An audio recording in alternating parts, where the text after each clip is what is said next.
trying to turn my game down so it's not annoying in the back. But we'll see. I thought this chapter was actually really interesting. There's a lot in there I still think that's funny in terms of the interactions, but I still do not in any way find Eleftheria to be like, I don't see he has freed himself of the allegations of being like a potential enemy for the future.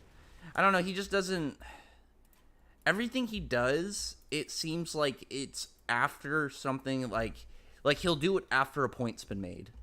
Like, okay, now we know how he stands against the humans and the dragons. So it's like, okay, well, clearly he's the issue character here. So once we get that established, like, okay, yeah, he's gonna like apologize, and we're gonna kind of have some emphasis on that. But it's like Selene makes a good point. Like, she doesn't have to apologize. It's more of kind of just like a polite thing that she's doing, but not really. It's more of just like for almost diplomatic reasons. But at the same time, it's like she doesn't really need to apologize, because all these dudes just, they showed up at one point to kill her for something that, again, isn't her fault. Because we know that the dragon gods, at least from what we have the basis of, they never got up to the point of being like, these big dangerous calamities and threats. It's more of like, well, they could, and I think that for being a part on Eleftheria's, like, maybe not like his, not reasoning, but like his foundation for why he's doing this, like the whole start. I wish I could see my screen. My cat keeps staying away. Like the whole basis for where a lot of this stems from, he got from pretty much just like being like, well, they could be bad, so let's get rid of them, instead of like being based off their actions. And I think a lot of that is on purpose. I don't know if Mishima, and I can't say for sure if Mishima's doing it on purpose, but I think that when it comes down to connections to the plot and the story, Selene's is the one that makes a lot of sense, because she's, obviously she brings up the point about, some humans are good, some humans are bad. Dragons and humans kill each other in defense and selfishly sometimes. It's something that has happened on both ends. But with Eleftheria, it's put more of like he doesn't seem to necessarily care as much. And I think the point of that is to put Selene being, in a similar understanding as Natsu, put that up on the board. But also with Eleftheria, it makes it seem like it's supposed to be an opposing position from Natsu. Natsu, whose whole thing near the end of Alvarez was obviously, like I said, where he learned that, it's not a human or dragon thing. It's a choice thing. It's an individual thing. Just like how there are people that choose to be bad, there are dragons who choose to be bad. And you can say the same thing for pretty much any of the species, where you have the level of oh my god, I lost my train of thought. I'm just talking about like it has to do with like the person, not the, you aren't just bad for being part of this species. And Eleftheria seems to be a little bit more towards that, like, dragon discrimination. And I think that is done on purpose, to be like, oh yeah, well, Selene, as we found out, obviously is more of a rogue character. She's kind of just her own thing. And it's like, well, you put Eleftheria as being this ally who is really, sort of not the same thing, but it's like the idea of acting with like the, you are just kind of trying to mow down these dragons just because they exist.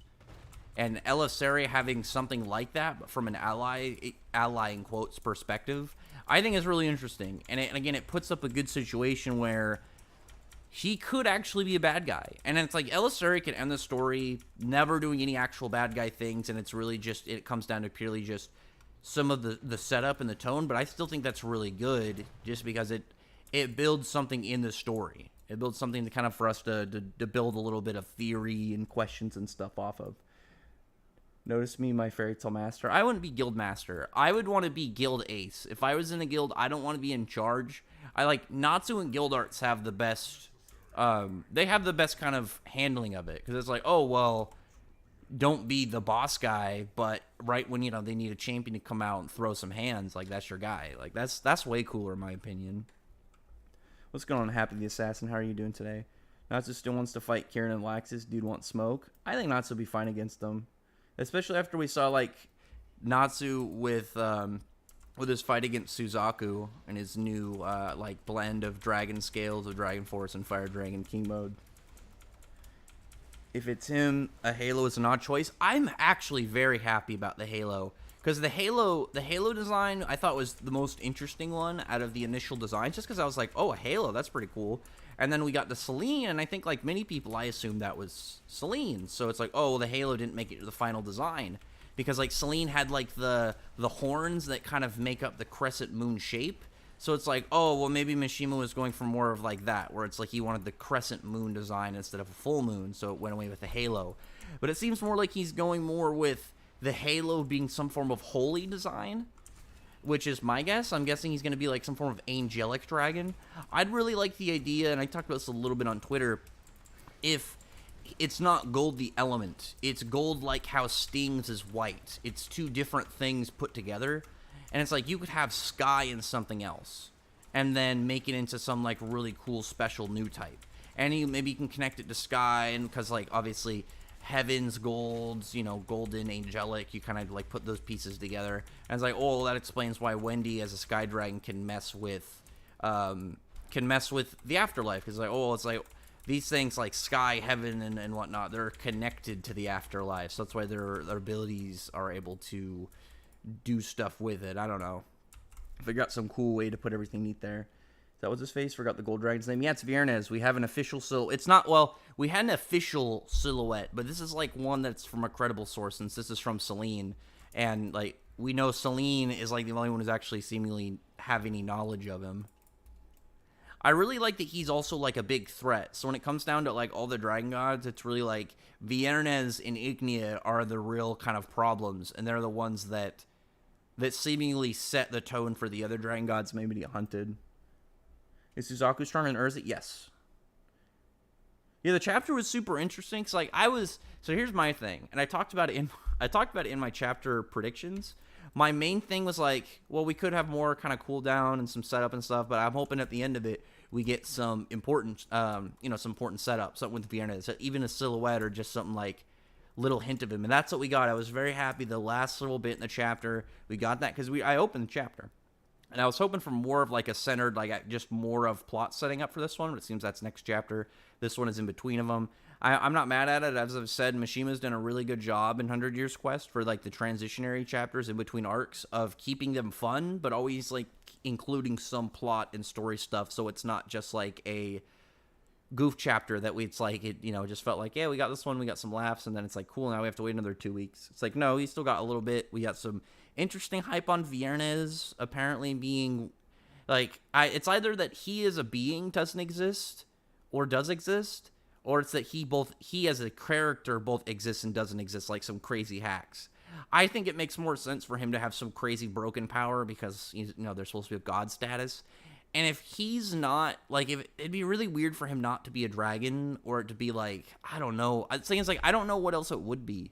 Because it's like, if you had, like, say, like, a bunch of characters that Voltroned their power level up to becoming Dragon God level, I feel like the logical person for that would be, like, Georg and people in Diablos. I don't think that it works as well with Goldal and Viernes. I think Viernes just being some, like, really broken, cool afterlife dragon or something would fit better with what's going on. Plus, it would make sense for, like, oh, well, it makes sense why he's now able to do, like, human transmutation and mess with people that are dead. So I think it would make a lot of sense, too, if he's transcended. He's essentially kind of like, in a way, how Acnologia was when he split bodies, but in a different way. And maybe that's why he's so knowledgeable. Like, imagine it's like, oh, well, he got to the point where he doesn't need a physical body. He can just straight become an intangible being, and instead of it being like Selene, where it's across space and dimensions, it's like, oh, well, it messes with the afterlife, and, he can do stuff with souls of either that have gone to heaven or hell, and you do something like, oh, well, because he can just turn intangible and, like, exist in this ghostly form, because it would also make sense. It's like, oh, that's why they got Wraith to fight against Viernes. You're like, okay, well, he can go into this non-really existent form. What if because of that he can, like, go into labs and research areas and places, and he was able to figure out about alchemy and like advanced types of magic through humans and technology. And it's like, well, maybe also he's able to, because of that, like, what if he's like, oh, like, for example, here's an example. It's like, oh, he found all this information on alchemy, but, you know, the dudes who were doing this, and man, if that genius, whatever his name is, freaking, I don't know, what's the dude, Nicholas Flamel, the actual one from, like, the main one from mythology that's actually more famously used with this Philosopher's Stone and stuff. It's like, you have him in there. It's like, well, if this character hadn't died before they finished their research, we would have finished this. But it's like, maybe because Viernes is, like, some, like, otherworldly afterlife-ish dragon kind of thing, he like would touch like the book, maybe kind of like Milky Way, how it requires like seemingly something in some way, shape, or form to connect, or something about like the residual soul and thoughts and stuff. It's like he touches it, he's able to pull the soul back, he finds out the information, he knows how to perfect whatever alchemy breakthrough he had. Something like that, where it's just, it really plays into, oh, well, he became broken in one way, and that led for him to kind of snowball into where he's at now. I think that would be, in my opinion, the best way to go about it, because it would also build on his backstory, and it would, I like that there are ways for them to all get OP, rather than it just being like, seemingly Selene just seemed really powerful. Burstphobia as well, I'm guessing both of them just kind of aged and got stronger naturally, and then whatever other dragon methods. Alderaan had his method of growing bigger. Dogromag had his cores and his labyrinth and stuff. Maybe, because I think it'd be really cool if it's like, oh, well, Viernes didn't get there through, like, straight power levels and stuff like Ignia. It's like Viernes got there by intelligence, expanding his capabilities in magic, alchemy. Maybe he has spiritual arts. Maybe he also has a level of knowledge of technology, or like, you know, something like that, or curses. Do something really neat like that, where it shows more of that he just has all these things and he can expand his reach more so than you would expect a dragon to. I think that would be really cool. Like gold magic. Yeah, so like, I don't think, so I thought initially it'd be gold like the metal, and it might still be, but what if it's like, because the colors don't ever seem to be the actual color. It has to do with like a combination of things that make that. And instead of it being gold, the metal, it might be gold, like the color gold, kind of like how Sting is a white dragon.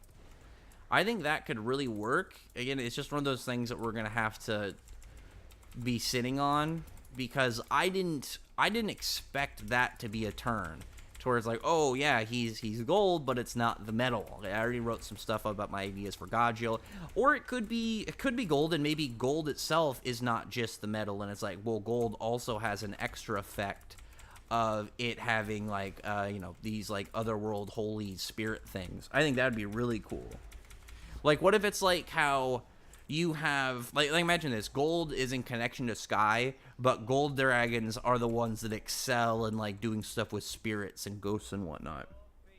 Guardian of the Heaven's Gates, I mean, that'd be really cool, because it's like a gold dragon you could do a lot with, because of how gold dragons can really fluctuate in mythologies and fiction.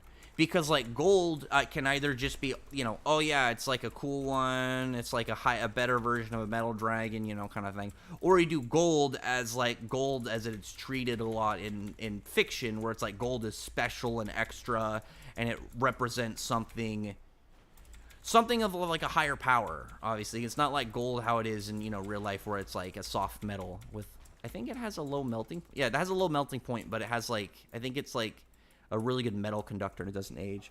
Also, thank you for the $5. I really appreciate it. Phil Swift, from the Phil Swift, I want to add up, from Flex Tape. Would he be a tape dragon slayer? Actually, no, he'd be a sticky dragon slayer like Wraith. Actually, yeah, we got a canon already. I read a fairy tale fan fiction where Ignia went out and ate stars whenever he was hungry. The best part is when he brought it up once and never mentioned again. You just busted a nut. Wait, what? The best part is this is brought up once and never mentioned again. So that's kind of funny. I actually would agree to that. Stuff like that, where it's just like some over-the-top thing. The thing about that I think is hilarious is, you know, if it was something vague and not really ever touched upon and just mentioned, there'd be some people that would latch onto that for power levels and stuff. And I think it's neat, but it's just like, if something like that is just brought up, never really gone into, never really explored or anything, I would just be like, that's probably not true. That's probably not true. Because it's like hype and feats. I'm all about when you know people get upgrades and cool new displays of where this verse is capable of. But it's like when things don't make sense. It's like you gotta look at context. And it's like if Igneo all of a sudden's like, yeah, I went out and 8 stars. It's like when did you do that? When was that ever a thing? Remember when Lucy beats Kyria? She's Gemini to create hiccup right there. Clones of Natsu, Urza, and Gray. Does that mean she's as strong as him? So I think with normal Gemini it would, but I think the water clones are more of like a free manipulation clone thing. I think that they aren't as tied to the original ones, but I think she'd be able to use their magic. Like she'd be able to use what Urza has, but it'd be at her level and not at Urza's level. That made me just think of Sunshine. Are you thinking of Super Mario Sunshine or the Power Sunshine? I need a training arc from Star for Battle. I would love like a short training arc, or at least set up for one. And then like it'd be so cool if we had like, imagine a training arc setup. We get a little bit of just seeing into the character fights and seeing how they interact, and then we get a time skip of just like a handful of months. And I think it'd be really cool if it's like some of the characters become really close, but it's like Laxus and Kieran still fucking hate each other.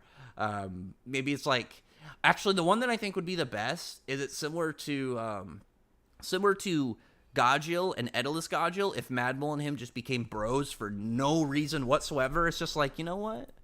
Maybe they like clash fists and they admire each other's durability and fortitude, and you're like, that's pretty respectable.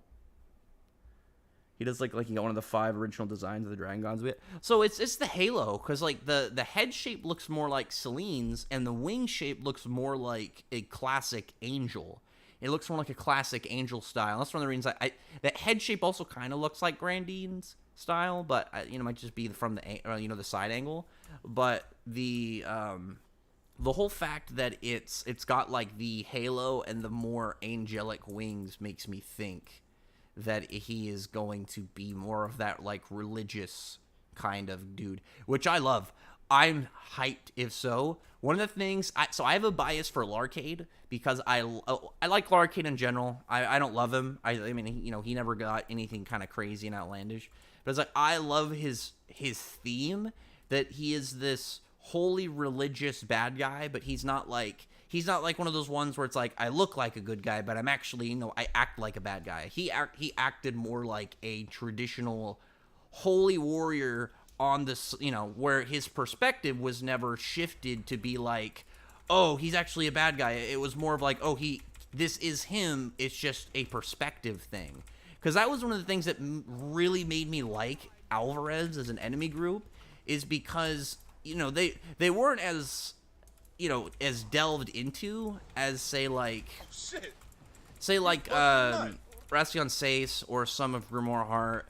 It's a really flip of the coin with Alvarez. Mishima either gave them love and backstory, or he never touched up upon any of their backstory. And then just decided, all right, it's time to get him out of there. But with the, I got killed in the game. But with the thing about Alvarez is I really like that they weren't an evil bad guy group. It came down to a warring kingdom. That was also one of the things I liked about Irene, is I figured one of them would have at least the more evil, crazy vibe, and one of them ended up doing, one of them did. But it's like, for the most part, they don't act evil. It's an opposing kingdom's military force, and that was one of the things I loved about Alvarez. And I wish the anime expanded upon that more. Also, thank you again for another $5, Phil Swift. We're talking about character interactions. Natsu and any siblings relationships doesn't get a lot of attention. They barely have time to talk to each other. I think it's one of those things, though, that we've gotten a lot of, so they haven't ever really put tons of focus into, because it's like we've gotten a lot of it now. I think the only thing that if we were going to get more of it, I think we should I think what Mishima should do is maybe try and evolve it.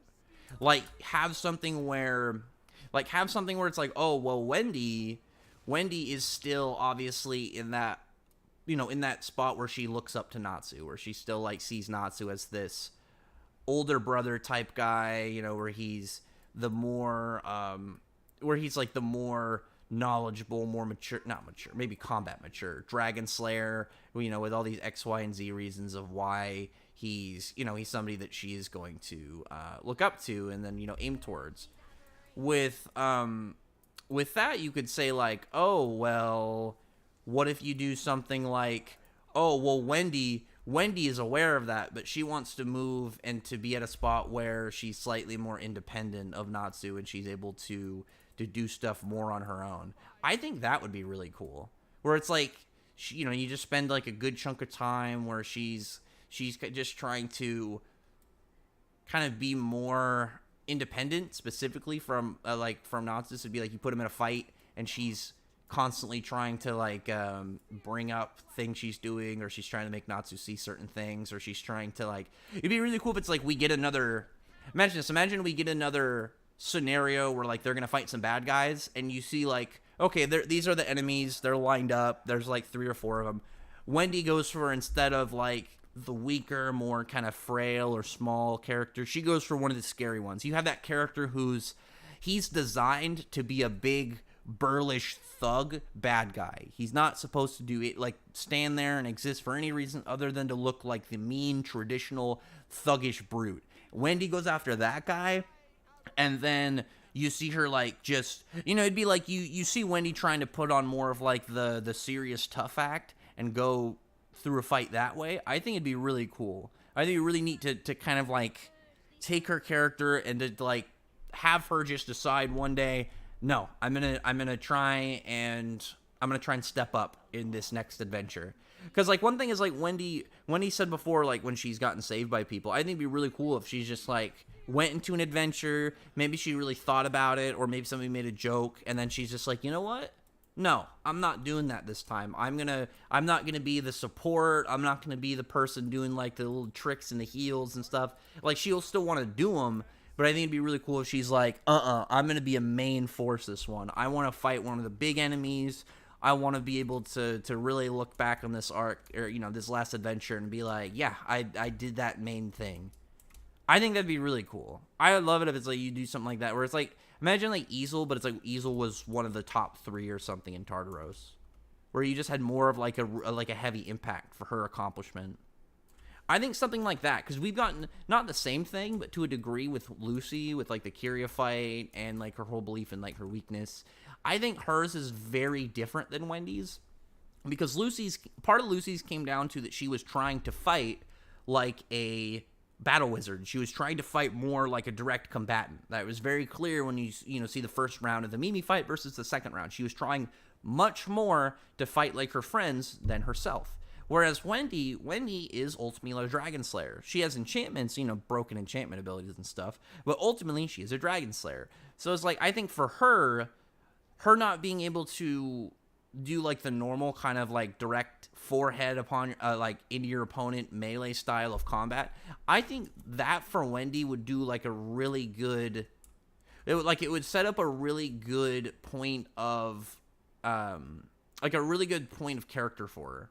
Like if it's like, oh yeah, well Wendy doesn't really want to do X, Y, or Z, but all of a sudden she's just like, nah, I'm doing it this time. I'm serious. I got shit going on. Possible heaven arc. I wouldn't like a heaven arc.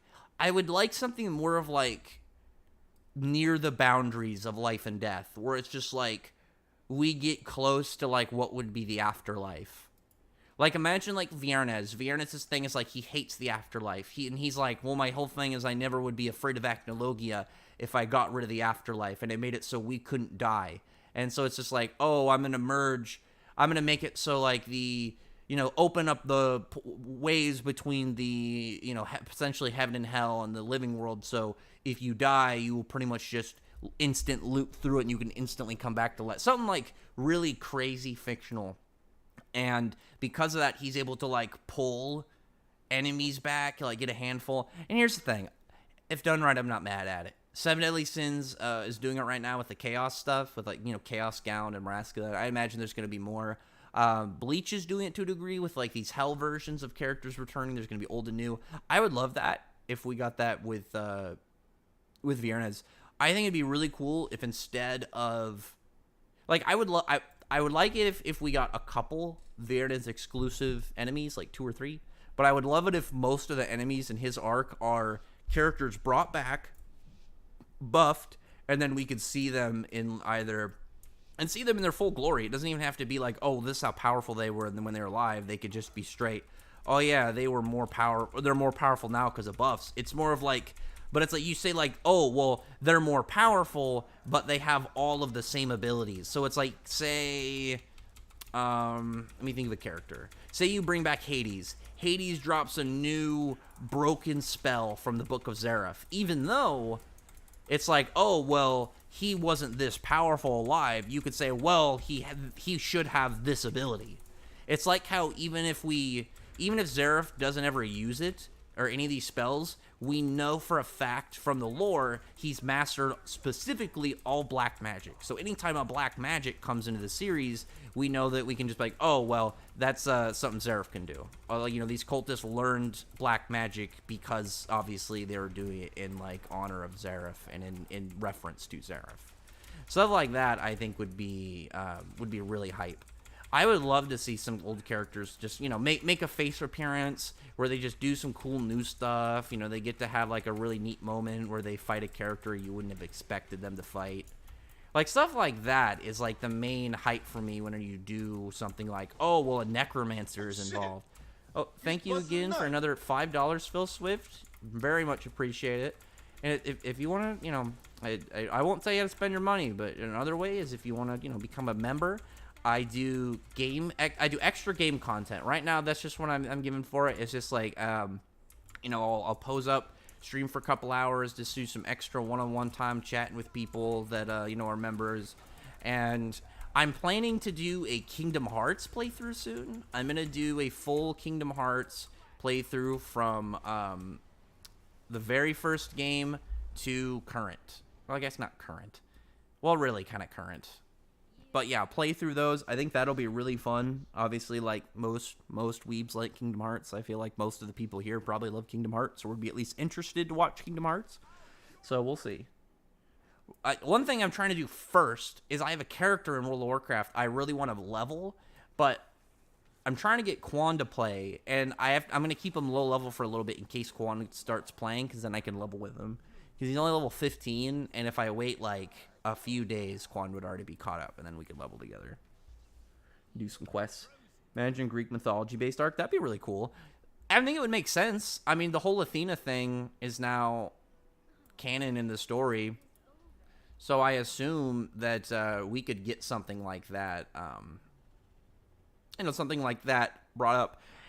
My big question right now, I think, with Athena, is it the only thing in this white legacy or negative legacy of humans, or is it like one of a few? Is it the top? I assume it's the top, because like there's one thing that's mentioned in the chapter, again, that's super hype, very hype, if not the most hype, brought up, is Selene mentions that in the other worlds that she's been to, including alternate universes, stuff like Edelus, where it's, it's got the people, but it's different in various ways. She says that the main fairy tale universe, I assume it's the main universe. I feel like most of the ones we're seeing is the main universe. That's why we're seeing from there, from that spot. But she says that their world is the only dimension where Athena exists. So it's got to be the special one where, it's going to be revealed of like, oh, well, this X, Y, or Z is the reason that it's here. I really want to know who made it, where it came from, because now we have another mega weapon, and for the most part, the mega weapons in the verse we've known about, but this is going to be one that's apparently the most powerful, and on top of that, it's seemingly capable of being able to harm dragons, so that's a big deal. I'm wondering if it's going to be like, oh, it's just some crazy broken thing that like dragons couldn't even resist, or if it's like a dragon slaying sword. I think it'd be really cool if it's something like, oh, well, humans, because we don't know exactly when the White Legacy happened. We don't know really when any of the ultimate mega weapons were constructed, but we can say, based off of, I feel like it's easy to say that it's like, oh, well, it was made within the span of 400 years. Like, it happened in the main 400 years of events that a majority of things in the story took place in. So we could say, oh, well, it was made by, I don't know, say like, so humans that say, I'm trying to words right now, humans that maybe took a bunch of remnants from a dragon's and then combined it. It's kind of like the dragon cry, maybe something similar, but turn it into a sword or something. The idea of it being able to obviously destroy dragon scales, I'm guessing it's going to be more of a select weapon instead of just like, I don't know, a big cannon or a big machine. I think it'd be cool if it's specifically, a weapon, like a traditional weapon. One thing that Mishima doesn't have much of that is a shame is he doesn't have a lot of iconic swords and weapons. And to give an example of what I mean, it's like if you were like, man, I want to buy a replica of something from this series. You think of a sword. There's not much in Fairy Tail that you can go, like, especially name swords. For name swords, you really only have, like, Benizakura. In terms of, like, general design swords, you can look at, like, Suzaku's, and you can look at the Celestial Spirit Kings, but they're not named. They're not really, like, known for being, like, famous. It's like, One Piece has Yoru. It has Mihawk's sword. Really cool, damn-looking sword. Bleach has a ton of really cool swords. I'm sure, what is it? Naruto has, like, Zabuza's sword, Kisame's sword. Like, you just think of, like, iconic swords in fiction. Fairy Tail doesn't have really much of them. Again, closest is Benizakura, but I don't really know if most people would count that. With this, it's like, one, maybe it's a power-up eventually for Urza, ? But two, I think it'd be really cool. We could get, like, an iconic weapon, like some mega sword that's, it's like, oh, it's a mega sword that was forged using 1,000 dragon hearts or something. It took all these dragon hearts that people, like, imagine this. Ooh, this is cool. Imagine it's like how you have the Lacrima, but it's like a Lacrima sword. So instead of it being like a little crystal made of dragon hearts, it's like tons of dragon hearts pounded together and compacted to become a blade. I think that would be super cool. So it's like Urza gets like a crystal sword or something. That'd be really neat. I just like the idea of that. What was it? Easy example. Black Clover in the movie on the poster. There's a crystal sword, right? I can't remember if somebody's wielding or if Asta's wielding it. I don't think Asta's wielding it. I assume he'll wield it in the movie. The thing that's going to be hard for the movie is if they give Asta a really cool movie power-up, and then how they're going to make it... Well, I guess it could just be a temporary thing. Like, I assume he's going to get that sword and then make it an anti-magic cool sword for, like, the climax of the movie or something. Because, I mean, it's a movie. He's going to get some form of cool movie exclusive thing. If he doesn't, I'll be upset. I'm going to put that on paper on paper. I'll put that official right now. If Asta doesn't get out of the movie with some form of exclusive weapon, sword, like some form of weapon, sword, attack, form, something that's exclusive to the movie, I'm going to be mad. I love that. That's one of my favorite things about anime movies, is if they do something that is not going to be another one. I was upset that Natsu didn't get anything in the first Fairy Tail movie. I was not happy about that. That's my only complaint about the whole film. It's just like, what was the point of having this movie if Natsu wasn't going to have some badass freaking power-up form or attack that we're not going to ever see again? Also, let me read this other $5 super chat from Phil Swift. Again, thank you, Phil Swift. That is a character for art for Wendy. I was talking about her relationship with Natsu. What would Natsu think of this? Would he get overprotective? I mean, we know Natsu would be like that in general because of how he views Wendy. But it's like, if we get another character arc like that for like Wendy and Natsu, like, I don't really know what we could get out of it for Natsu, other than like the idea of if Wendy wanted to try and step up and be independent, we could have something like, obviously Natsu be surprised but supportive. I think that'd be really cool. Where it's like he's shocked, but at the same time, it's like, obviously when Ursa would see Natsu have some like really crazy accomplishment, increase in power, like when he destroyed like Ikusa Tsunagi or beat Sting and Rogue. It's just one of those things where they're like surprised, proud, but they're like, yep, I knew you'd be able to do that. I just didn't really know how you would do it or when, kind of thing. Where it's just like, I knew you would accomplish it. It's just like the matter of how and when and getting there and whatnot. How was this chapter? I thought it was pretty good. I mean, it was mostly like, again, some more dialogue, direction of character interactions and stuff. But I mean, I thought it was pretty good. It was like the last chapter was like the closeout for previous events, and this was the first chapter to open up on new events. So the next chapter, I mean, because ultimately this chapter was set up hype for VR, so it's like we're gonna have to wait another freaking 2 weeks before we find out what this dude's up to.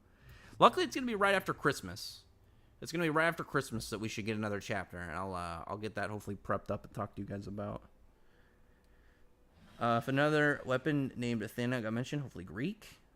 I mean, we already had Greek stuff in there, like Hades. Imagine, and Tartaros. If it fair till we already have to. Oh yeah. Okay, I'm just high up on the list. Bjorn is the messenger of the gods. I don't think he'd be messenger of the gods. I really like this idea that like he knows of their existence, but it's like, imagine it's one of those things where they like the gods are there, but because obviously they are gods, the mass majority of the daily lives and events of the mortals they don't care about. Where it's like, unless it's a very specific event, they're not going to intervene. Like you could have obviously, oh well, Acnologia slaughtering the like pretty much the entire species of dragons, and they're just like, yeah, whatever. Species have come and gone before. It's whatever. The humans will take over, and eventually something that might take over, it'll stand. It's not a big deal. Where it's like, I could see him being like, screw you guys. Yeah, you guys suck. I'm going to try and figure out and do stuff my own way. Can you explain the Four Knights' power? Because, to be honest, aren't very clear on the abilities.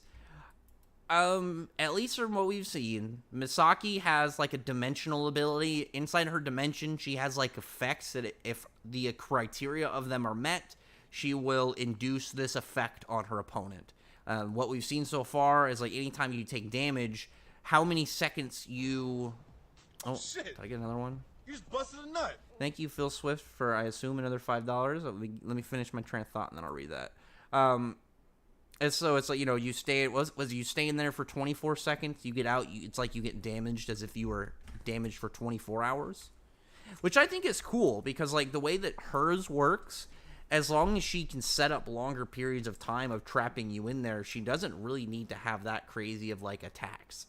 Because once she gets to the point where she has the whole spatial attacks, she's pretty much just got you. She's just going to spatially slap you and then just bring you out of the zone. She doesn't have to do that much damage, and then you get auto-hit with a ton of damage. Like, it's just a good ability. Haku's seems to have to do a string or yarn. It's really weird. His is definitely the strangest one. Kieran's is like Kieran's is pretty much mega, is pretty much like a mega lightning dragon. To the point where he can mess with the atmosphere and stuff. So his seems to just be lightning plus, and then Suzaku's is Sword Saint. We don't know if there are any specific details. I still feel like there has to be something that his sword does, because it's like when he cut Celine's butterflies, they like changed colors. So I assume there's some form of effect that comes off, like, oh well, it will, you know, quote unquote kill the spell. So, you know, maybe it breaks the spell once used. Celine's the only dragon god who displayed planetary feats. I wonder what the rest could have done. I mean, that just comes down to potency thing. We already know Alderaan was a threat to planet. Doggermag was weaker than the rest, but I mean, he should still easily sit with human Celine. Mercephobia was worried that his power was going to go out of control, out of his control, and it was just going to keep messing with, like, the oceans of the world. So it's like, you already have other stuff. Stardress Mixed Lucy should be stronger than base Natsu and Gray. I mean, yeah, she is. 100%. 100% she is. There's stuff in there already to kind of base off of that. Let me see. Heavenly Golden Dragon. Oh, yeah, it sounds cool. Also, I mentioned how people have this theory that Viren is Ankh-Saram. I don't like that theory. Because it's like, if that's Ankh-Saram, then it's just like, that just makes Ankh-Saram kind of pulled down a little bit. Because Ankh-Saram should be the top. Should be the only known besides Mashimir, because he's like a meta character almost. Unless you count Space Between Time Acnologia. But other than that, and you could argue like Ankh-Saram and Space Between Time Acnologia. I feel like that's just one of those kind of like mega debates. It's like, because Mishima himself said that it was Acnologia, but it's like I highly doubt Mishima was including even the concept of Ankh-Saram when he said that, because he probably hasn't even drawn out Ankh-Saram. Like, I'm willing to bet Mishima has Ankh-Saram to a degree, but it's like, how much of that is really part of his plan? It's one of those things where it's like, probably like when he first drew Gildarts, or like mentioned Ivan, and it's just like, I don't imagine that you've got the names down the second that you freaking say anything about them. Viernes wants all of us to transcend. Dude, Viernes is looking pretty cool. Sting is definitely on the way. I think that'd be pretty cool. It'd be an easy way to hook Sting in there. Semi, what's going on? Man, Semi was a little crazy in that stream the other day when you're talking to Faith. We were saying like Meliodas beats Gray. That's crazy. I don't think so. He just counters the shit out of him. I don't remember some of the other ones. I'm sure there were a couple more in there that I'd be like, I don't know about this one.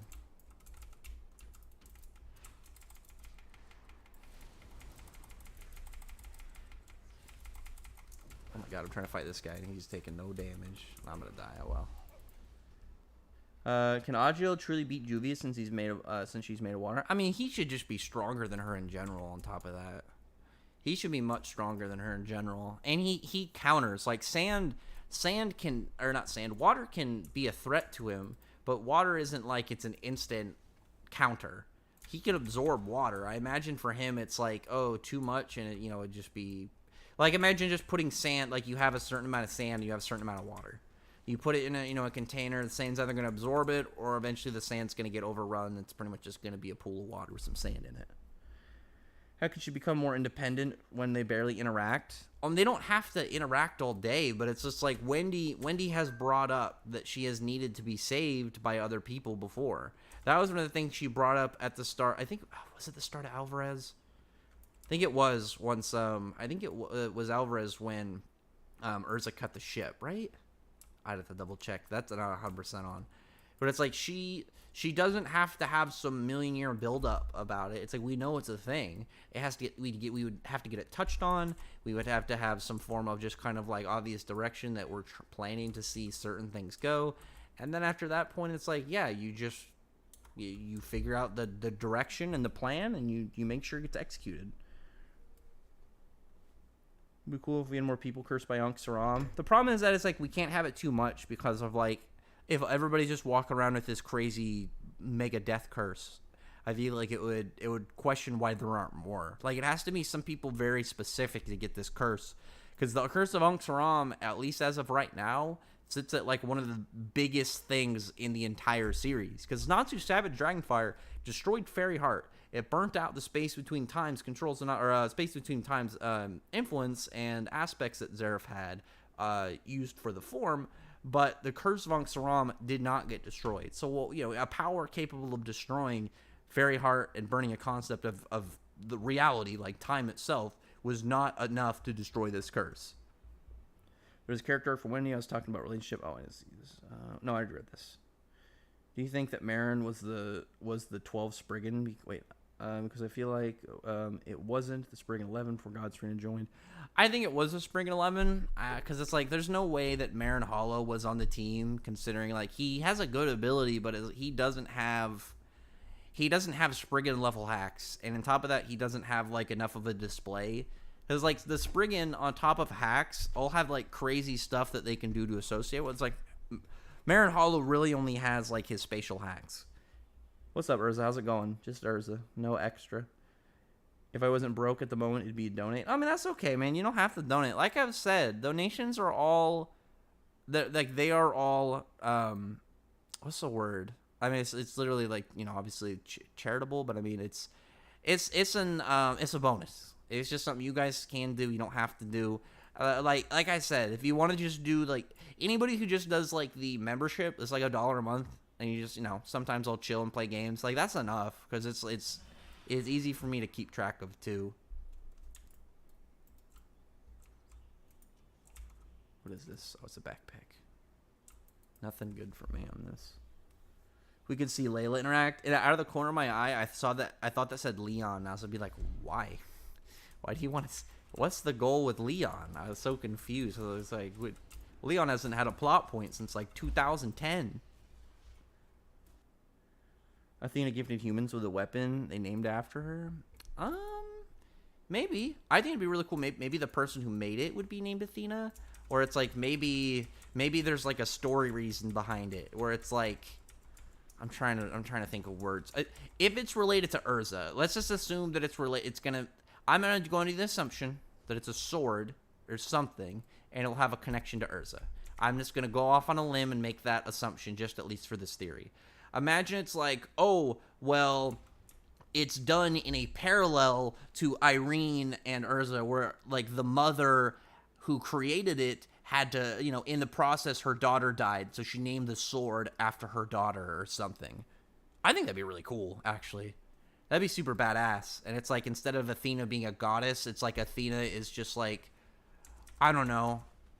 I'm trying to think of what else. Maybe Athena could be essentially like another era's Urza, like some other warrior woman who's, she changed some other slave like labor location or some oppressed people. She brought them up and was able to bring them to power, and maybe in the process she died, and then the people a blacksmith who made the sword or finished the sword named it Athena, something like that. It's hard for me to say Athena because this is some lore. My fiance's cat is named. She initially named her Athena, but I call her Athena because it's pronounced Athens. So I called her Athena, and it just stuck. So I'm trying really hard to say Athena, and it feels weird for me to say because I've been calling this cat Athena for like a year plus.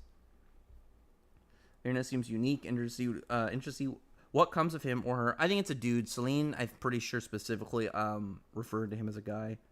I'm answering your donations. It's taking me a minute, Phil Swift. Don't worry, man. Yeah, it's just sometimes I get distracted.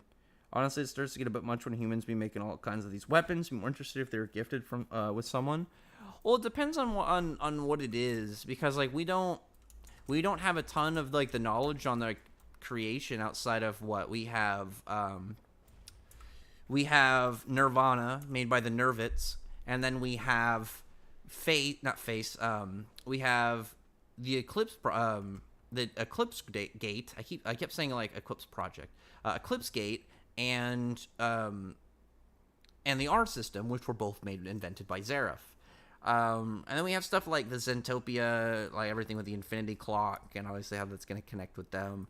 But I mean, stuff like ancient tribes and people. I'm hyped for that. I don't care if it's another human tribe, as long as like we get cool lore and connection behind him. Like if Mishima's like, oh well, this was, if we see a box and it's like a flashback, 300 and something years ago, and post, the war with the dragons it's like dead in the middle. So it's like people are still trying to figure out how to fight these dragons. There's still a problem. Acnology is like a growing threat. Because that'd be really cool. It's like, imagine you have these humans, right? They're sitting in a room or a castle or whatever, and they're like laying down everything. They're like, there are these dragon slayers. We don't know what to do with them. They're starting to become a problem of their own. Some of them are becoming either wild, or they end up just kind of being drunk on their own power and deciding that they want to do stuff differently and they want to take over. You have general dragons. There could be dragons on the side of the humans they don't trust. Acnology is a growing threat. Like stuff like that. And it's like, well, then they invented this weapon. They sought to get this way to protect themselves or defeat these potential enemies. I think that'd be really cool. And then you just kind of figure out how to like weave it all into the story, figure out like all the ways that this is going to connect to larger scale stuff, and then how it's going to really kind of go into the next part of the of events. And I think that could be a huge benefit on the size and lore of the story. But it's going to depend on like where Mishima connects everything. If it's just like, oh yeah, this is just a weapon, we don't get to find out the people who made it, the reasoning it was made, or anything on like larger scale lore and connections, that would be upsetting. Greek mythology-based weapons rather than gods. I mean, I'm cool with that. Honestly, it starts to get... Oh, I read this one. It would be an Excalibur sword in the stone-based arc. Oh, that'd be really cool. I love the sword and stone like style and themes of King Arthur. That's one of my favorite like general story themes. Chapter's pretty hype. The part with Wendy and Urza is pretty heartwarming. Yes, and that's one of the things. I'll talk more about it when I do my actual review on the chapter.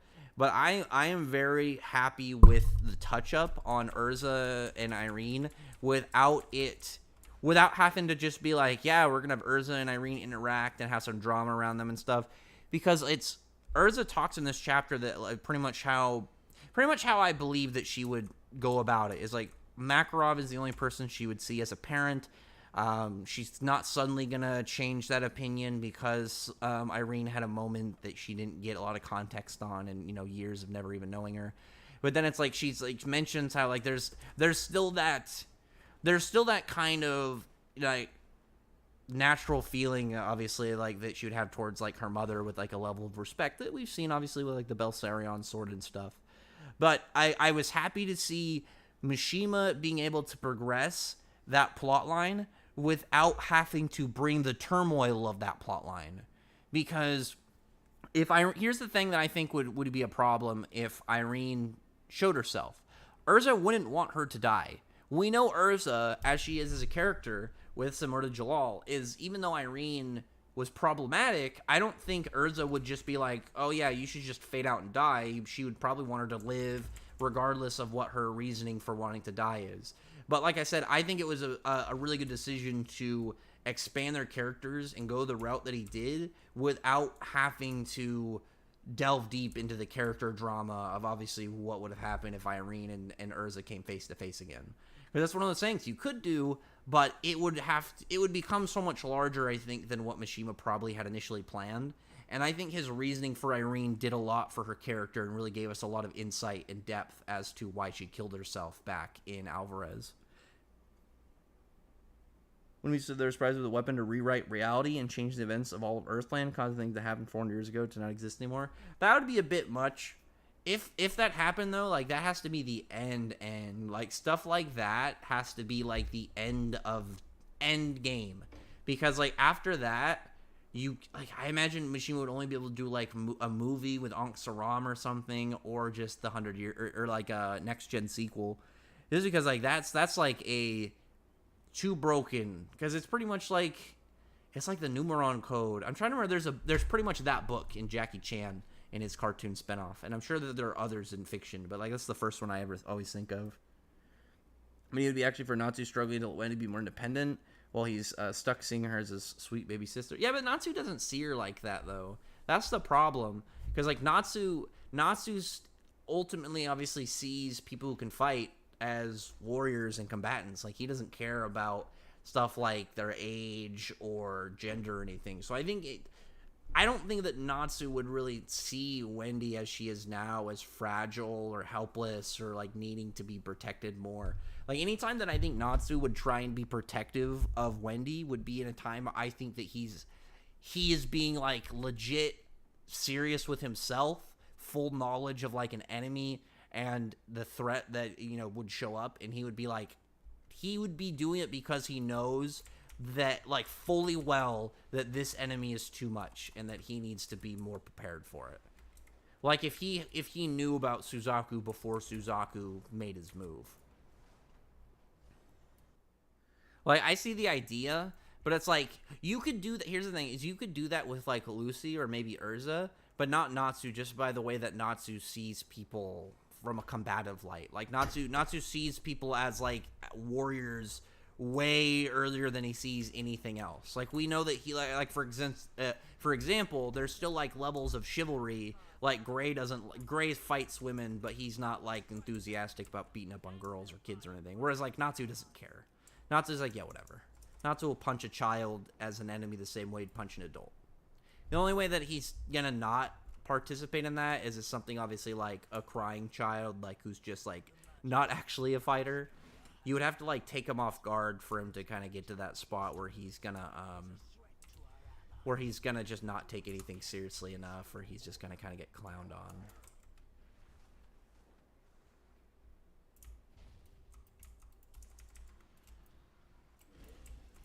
Oh, fuck. I went and attacked the wrong thing. Someone important needs to die, like Gildarts, Jalal, or Mira Jane. Well, it's definitely not going to be Mira Jane or Jalal. I mean, here's the thing. Jalal is too beloved. He's got too much going on. He's made too much progress. Mira Jane, I feel like killing off Mira Jane, there'd be little to no point in doing that. Like, I just don't see a reason to do that. Because the thing about Mira Jane is, like, Mira Jane is liked, but she's not relevant on a story level at the moment, and she's not relevant on a power level, plot level that would make for, like her death would only be in, like, a general shock. But at the same time, it would be like you just killing off a character to kill somebody off, and not like a reason to kill them off. Not like a specific, like, oh yeah, this is what led to this in the plot. Whereas, like, I feel like Gildarts could easily get killed off. You know, one of those parts where you find out his backstory, some really cool climax of badassery for his character, and then his character meets that tragic end for some stuff to set up. We'll see. Mishima likes to kill off parental figures, and that's ultimately what Gildarts is the stand-in for. It's Fairy Heart Universal. I think Fairy Heart is like it as a fuel source. I think it depends on what you plug it into, but depending on obviously what you're going to input Fairy Heart in, it could be a yes. I think it would depend on what it is. Mirna's gonna do another disappointment. I don't think any of the Dragon Gods have been disappointments. The only one that I'd say that bummed me out was Doggermag, just because we didn't get him for very long. But I don't think he's been a disappointment. Like, even like, 'cause Doggermag is like, I was talking to somebody about Dwayne The Rock Johnson's movies. It's like, regardless of what movie you go watch with The Rock, you're probably gonna be entertained. And none of the Dragon Gods have gone by with me feeling like they're boring or uninteresting or weren't fun to watch do stuff and you know, exist in their part of the story. Doggermag, though, was weird because, like, he went in knowing, obviously, he was a character who already lost at one point. He's not, like, as strong as the other Dragon Gods. And there were circumstances that were making him as much of a threat as he was with his cores and whatnot. But I thought overall, his character was fun. I loved seeing his attacks. I did really like that Mishima at least gave him a really big, cool ultimate attack, like, big move, like with the whole, like, ground stomp into crystal before he died. Because, like, that, I don't like it when authors will have a character, like, about to end, and they don't, like, at least let them do, like, a really cool big climax mega move right at the end to you know, give their big shock and awe moment. Mira Jane absolutely cannot beat Gray. It's ridiculous. So hopefully the anime shows Gray versus Mira Jane fight. I don't think we need to. I mean, if we see it, it'd be more goofy than anything. I don't think we're gonna really see anything crazy. Because it's like, again, there are writing problems, the idea of Mira Jane doing anything, but it's like, what would Mira Jane do? Mira Jane doesn't have anything that's really a threat to Gray. Like, she just has, like, general energy attacks and then flight. So it's like, Gray will just tag her. Gray's just gonna, like, shoot her out of the sky with a bow. Gray's got he's got them archery skills I'm a fan of. I am a big fan, though, whenever we get archery Gray. I'm not a fan of swords Gray. I like when Gray does the archery stuff. Same thing with Yuno, though, to be fair. I do think Archer's badass. Suzaku would make a good couple with Urza, but Angel, not really. They just have swords. There's no real kind of synergy between them as characters. Something crazy, I never realized we have Fairy Heart, Unlimited Magic, and Grimoire Heart that gives high amounts of magical power to Hades in the image of Fairy Heart. I mean, it's mostly just like that heart theme, but I mean, that's not original to Fairy Tail, is like putting heart on something to give it like some crazy power. It's just more of like what it is. Grimoire Heart, though, is like, it's just more of, that had more to do with freaking, actually, you know what? Let me say something real fast before I was gonna say Grimoire Heart's naming, I think, had more to do with Hades being poetic, but it's like Hades theoretically, because like I don't think that did they show who named it Fairy Heart, because logically who would have been Hades. So Hades probably, it makes you wonder if Hades named Grimoire Heart intentionally after Fairy Heart. So you might be onto something there. We need a history prior to the war of 400 years. Yeah, most of the stuff is set at 400 years. I wonder if Uranus and Ignia might team up. I don't think that. I think they're enemies. Jalal that needs to die. Deny Irene. No, we do not need Jalal. Well, for one, Jalal dying would be dumb after all this stuff to get him to where he's at now. And then Irene, people only wanted Irene to stick around because they think she's hot. Like they don't like all the stuff that she explained, all the things about it that made so much sense, and they want to completely just ignore it because she's hot. It's just like I liked Irene a lot too, but I mean, like I am much happier than her. I'm much happier for her character to go out with a really nice, beautiful, heart gripping ending with a really again emotional but sad, like emotional, sad, and good at the same time. I was a fan of that about it. It made you feel like, well, at least her character got that piece. Because it's like logically you could say maybe it's like I don't think anything of the reincarnations. I think that's more to do with like that's Daedalus Irene, but I think that had more to do with what like the weird nature of Daedalus and how it interacts with Earthland and how that's set up. But I think it had more to do with like, oh yeah, she though isn't her soul reborn. This is her of another world getting a chance from a different perspective. What's up? That's your current jam you're listening to, and I don't mean anime music. I have been listening to some of the old music I used to listen to in general. Like I was listening to some Dragon Force and 3 Inches of Blood, and then I'm not listening to any music right now. I've got some WoW in the background because I'm kind of just doing some general stuff as I'm talking to you guys. What's up though, Kinmano? How's it going? You know, people were defend Gray. I don't know why you hate Gray and Jalal. They're awesome. I agree, but keep in mind Natsu at this point remembers growing up with Wendy. Natsu like remembers degrees of meeting Wendy as a kid, not really growing up about her or growing up with her. But it's like Natsu, we know how Natsu is, and I think though Natsu, I think ultimately would treat her more like a dragon slayer because I think he does respect her a lot. Like I don't think Natsu would ignore all the stuff that Wendy's capable of and that she's done, and then just treat her like she's some fragile child. Relevant chat. What Jalal relevant doing? I mean, if he comes back, it's easy to put Jalal and just like have him be. It's easy to have Jalal be relevant. Like Jalal's powerful. It's easy to connect him to stuff. He's interesting. Like it's easy to have like, oh yeah, Jalal has been here because X, Y, or Z. He traveled here at one point, or he knows about it. And the 100 Years Quest save the fights. Some of the fights have been hype. It's extending the fights that I want. I'm of the opinion that there's a crap ton of untapped potential Natsu and Wendy. I mean, definitely. I think 100%. But I think that with Wendy and Natsu at this... Like, if you did that way earlier, it'd be different. But I think right now we need to obviously keep in mind of Natsu's... Like, you have to have very specific reasoning for Natsu to do that. But at the same... Because I don't think Natsu would just generally do it. Like, if you say Suzaku or Kirin or somebody like at that level wanted to fight Wendy and it was like serious, Wendy, like it was very clear Wendy wasn't up to the challenge and Natsu then had to step in and do something like that, definitely.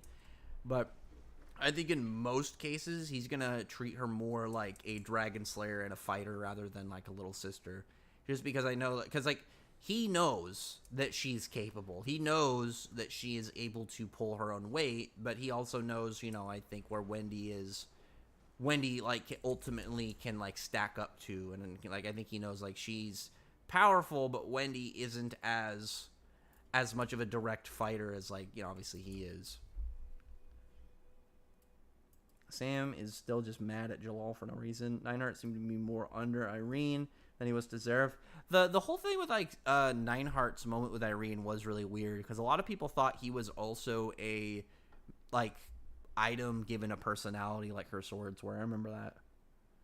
Yuvok or Aizen versus Zeref or Acnologia? Oh, I definitely go Zeref and Acnologia. I mean, Zeref alone just time stops and GG's. Live action Doggerman probably played by Dwayne Johnson. That'd be pretty sweet. That's what I was saying. Diego Nineheart took orders directly from Irene. Never heard. I mean, we never had to have him to get orders from Zeref because why would he? We already know who he works for. It's more of just like, was there a specific... The bigger question is, was there a specific reason that he was like having those interactions with Irene? Like, was there... Like, again, was there a reason for him to have those weird dark eyes, or is it just a power-up thing? That was, like, I think the weird thing to me. Because what was the point of that? He got, like, the weird eyes, and then he had, like, he got buffed, but not really. Nineheart was a really weird thing for me at that point for Mishima. Because, like, again, Mishima Mishima seemed to have something planning with him, and then he's decided, yeah, never mind, I'm gonna do something else. Because I don't know what otherwise was the point for Nineheart other than to kind of maybe, I'm trying to see, because like what other reason was there? And I guess it was just kind of maybe to set something up that he just didn't change his mind on. Juvia, Kagura, Levy, Menuses, they can't do anything right now. The only person out of that group that could be more useful if they showed up would be Levy, because Levy's value is more in her intelligence and her strategic abilities rather than straight power levels. Nineheart got the drip, though. Nineheart is the most fashionably challenged Mishima character. He wears mint green armor and he has purple hair. Like, his color themes do not look real. He looks like somebody just guessed. One story is that Urza's sword doesn't cut unless it's the final blow. I mean, that's not true. There is, like, the fiction thing. Obviously, like, you'll get a sword character, no matter, like, how heavy their sword attack is. It'll just do, like, enough to, like, really do some a deep cut, but not, like, cut them in half or, like, split any organs or anything like that. And I also, wait, I've not cut your stream. Is, like, literally here. What's up, random guy? Well, I've been trying to stream more frequently. If you want, random guy. So one of the things I talked about is I'm gonna do it more, you know, as I get set up. If you are interested, I have a membership. You have to do $1 a month, and you'll get access to any of my member stuff. And I'm gonna do more stream games where I'll just be like, you know, I might be playing a game, I'll go live and just kind of bullshit for like an hour or two. And just kind of talk to you guys, see how you're doing, maybe give you guys an update of what's going on, share some of the thoughts that are on my mind about some of the chapters. There's a video I really want. I don't know if I don't think I'll be able to get it done in time. There was an Acnologia video I really wanted to do, but I don't think I'll be able to do it because it's like, I wanted to get it out for December, because December 16th is when he showed up and destroyed Sirius Island. I'll probably just get started and try and like slowly work on it and then get it prepped up for next year. For at least any of those like specific events. One thing I'm actually like, I'm a little in wonder of if we're going to get that in a while from Mishima is if we're going to see any more of like the Aetherius Dragon Force Natsu, because it really has, it's been over 100 chapters since we've seen it. I figured we were going to get it with the Dogremag fight, because it made sense, at least to me, for Mishima to bring this guy back who's powerful, but not mega powerful, and then just kind of have E&D Natsu just run over him, but we didn't get that. Sting and Rogue. Why do you hate Sting and Rogue? Well, Sting and Rogue are cool. They're strong as a duo. They're not that strong separate. Their best work is together.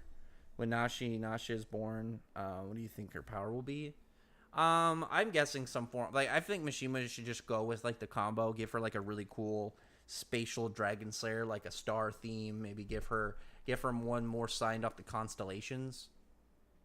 Like, it'd be really cool if she essentially had like, you have do you remember how Makarov had light magic at the very, like, well, he has light magic, but how he was using it at the very start of the series, where he would like moved his finger and it would make kind of like how people draw constellations, like the Milky Way and the Big Dipper, not Milky Way, Big Dipper and stuff like that. You have that, but it's like anytime she punches, it does something like that. Maybe makes like general like glitter sparkles. It's like a light and heat based thing. Something like that I think would be pretty badass. One second.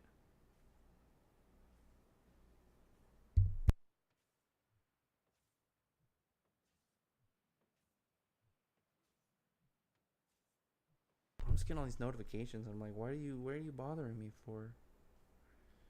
Oh, I got a notification that I was streaming. At least my stream is starting to get more set.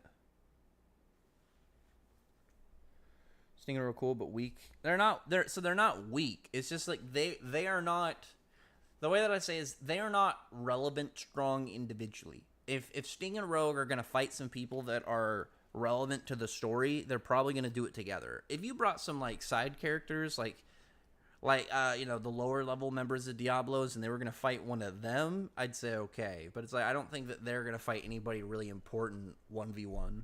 It's gonna always be as a duo. Nineheart has a Nakaba clothing treatment. Man, Percival's clothing design is not it. What are your thoughts on Mishima saying Natsu and Gray are equal? I think personally, when Mishima said that, he has knowledge in mind that we don't. Like, think about this. He knows every single power-up and new ability and form upgrade and stuff that the characters are going to get. So, I would like to believe he's saying that in mind with what Gray has for the future. Just because that just makes the most sense to me. It'd be really weird in my mind for Mishima to do this, give Natsu stuff, but not give Gray anything. You know? Like, maybe, again, he's just waiting. He's prepping some stuff up with Gray, but it's a question mark right now. After thinking about it more, I disagree. Natsu would be that aloof of Wendy. He is still constantly fussing over how they interact. But I mean, but he doesn't act like Wendy is incapable or like she is this, like she's just a little girl who's just there and kind of participating. He knows what she's capable of. Natsu knows when like things are over the heads of the people that he worries about. It's like the times where he shielded Lucy. He knows that Lucy can fight. He sees Lucy strong, but he knows when this is too much. Like, this is too big of an opponent, or this is going to be dangerous even for them. He's aware of that. You would have to get, again, something set up for Natsu to behave in a weird way towards Wendy, because I don't think that he would do it naturally. If, say, you had, again, there's some form of pair-up where they have to fight for whatever reason, Wendy gets a much more serious, scary-looking opponent, I can see Natsu having more concern then, but like, out of a scenario where it's like Wendy clear, like, you have to put Wendy in a scenario where it's very clear the odds are stacked against her I think, for them to get worried. Because it's like, for a regular Wendy opponent who you would expect Wendy to be fighting, I don't really see most of her enemies being, again, in that threat, visual, and general demeanor factor. They end up more being powerful in their own way, but they aren't as much serious enemies. The only one we really have is like a direct Wendy's serious all-in battle was her fight with Easel, because that was an opponent, again, that was definitely not a Wendy suspected enemy and who she had to go up against. So if we can get something like that again, an opponent where it doesn't seem like you would expect her to fight this character, but like Wendy goes out of her way or is put in a spot to do it, kind of like Nibaru again, but like way more serious, I think you would have to have something like that. Because I just don't think Natsu would just be like, all of a sudden, be all fussy and fighting to try and like do stuff with Wendy. Is Cobra the weakest Dragon Slayer? I think it'd be probably Rogue individually. I think Cobra can beat Sting or Rogue individually. But it's like Sting. The thing about Sting and Rogue, again, is their best is as a duo. So it's kind of hard to really look at them as individuals. One guy crushed under Brandish's foot. Yeah, Marin Hollow. Who'd you say was the most disappointing Spriggan? The most disappointing Spriggan is probably Nineheart. I mean, Nineheart... The thing about Nineheart is Nineheart's ability is so situational, because prior to members around him that died, because I figured that was going to be his trump card. You get rid of whatever things he summons, he knows a couple people in his past. Maybe it's like powerful wizards he's defeated and killed, and now he can summon their Historias. But no, we never really got anything from him like that. He summons some people, and then once they got taken down, he's done. So it's like, logically, if you fought Nineheart prior to the Spriggan members that he knew dying, because post, yeah, if he can do his story of either Nineheart, Wall, or God Serena, or even though they're weaker, all at the same time, that's just hacks and general ability that's going to be really useful for him. If you fought him, say, before that, he has none of those Historias at his disposal, and you had no powerful people in your life that had died, what is the point of his magic? He's not going to be able to summon anybody. He's going to summon like random fodder that you've met that died or something. That's why Nineheart's magic should have been more, because it made so much sense to me. It's like, oh, Wall has his weakness magic. Oh, it made total sense that he used it on himself to look through his own weakness, which I was very happy about, because that was one of the main things that I thought of when Wall first showed that. Is like, man, I hope that he's not going to be those characters who's got all these weaknesses after this. It's like, oh no, he analyzed to check for his own weakness. Fantastic. And then you get to Nineheart, so it's like, oh, well, Nineheart's ace would be like maybe his own personal historias that he's got, his own favorite people that he's killed, and he's now got a way to summon them and use their powers. Nope, none of that. None of that. None of that. It's like, it's not that Nineheart is the weakest, it's that Nineheart has the most situational magic. Because, again, none of the other Spriggan have a magic that, if you just have this lucky circumstance, you instantly beat. Not like, oh, you have Marin Hollow's magic that lets you just shut down, it just shuts down Jacob's ability to use any spatial magic, and then he just has stealth. It's like, no, it's just, oh, well, nobody really around me has died. So, like, if Nineheart fought a loner who had just done nothing but travel around, he takes no allies, he just does his own thing, then he's screwed. All you would really have is, like, maybe some of opponents that he's beaten, but it's like, if you summon opponents that somebody's beaten, it's not the same as, like, say, like, for instance, if you used it on, I'm trying to think of a character, use it on somebody like Luffy, you made a Whitebeard, Historia, it's like, oh shit, this obviously big, powerful characters, now suddenly an opponent for him, all these different things. But it's like, if you picked an opponent, it's hard to, like, I don't know. It's hard to say can't say with Kaido, because Kaido's still up there. But it's like a character that, and again, it's hard to even pick characters in One Piece, actually, considering most of them don't die. But it's like, if you pick a character that they've already defeated, they already know the abilities of, they already know how to get around, it's not the same level of threat. It's just like, it's a difficulty that you have to face again, but it's like, it's just facing it again. I hope there's more mentions, the plot and connections related to Irene, since she still has pretty influential to the story. I think if we get more stuff from Irene, it needs to be Irene in post-tense. Like, we need to see, oh, well, Irene, actually, while she was alive, quote-unquote alive, she contacted some people that she knew, X, Y, or Z, and now some people are like, oh, yeah, we were expecting you. We got this message from months back or something. Natsu one-shot Nineheart. Jalal didn't... Cat, what are you doing? Are you okay? Did you just fall off that computer? You good? Karazen, lay down. What did you do? Like, oh, she like hit my keyboard. Karazen, what are you doing? He just comes down here and lays down like nothing happened. Okay. He didn't struggle. His issue was with Simon, and then just like once got past that, Grand Chariot, GG. I hope we see Celestial Spirit King again. So damn bad. He's so cool and theme song is amazing. The Celestial Spirit King is super badass. The thing I like about the spirits Mishima did a really good job on is he brought up, like, obviously in canon that they scale from her. It's not something we have to moreover kind of guess or make assumptions off of. It's just straight, yeah, they scale off of her. There's like degrees that we know, and then now we have like a full set of knowledge of how her summoning scaling works. Cats are cute, yeah, but they're also kind of annoying sometimes. My cats, so I have an unnatural skill with cats. Cats love me, but because of that, my cats have seen me as like I don't know if it's the same with cats, but a pride leader, and they will follow me around. So if I leave the room, usually at least 2 of them follow me, and then if I go in a room, they will eventually all appear, and they will all find a spot, and they'll just sleep somewhere either on me or next to me. Right now, I have Tartaros is about 2 feet from me. He's sleeping on my rug. Athena is under my desk sleeping. Karazhan is on my lap sleeping. I don't know where Gendori is, actually. She's around here somewhere. She's around here somewhere being mad. Oh, yeah, Jalal fought August. It's like, August, that's not fair. August is a whole dude. August is a whole guy by himself that you gotta fucking deal with. I didn't miss any of your comments, though, Phil Swift. I think I got all 4, right? I didn't mean to.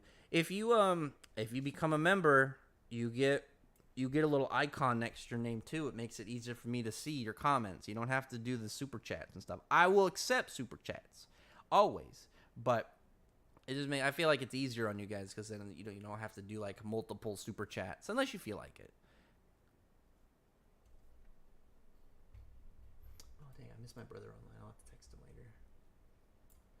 Waiting for this soup to show up. August one-shot Jalal screen. Yeah, but that was August. August is just dumb to fight. Like, August... Like, unless you're a battle, like, direct combat wizard, it seems like just battling August would suck dick. Like, because it's like, if you're a caster, he beats you almost automatically.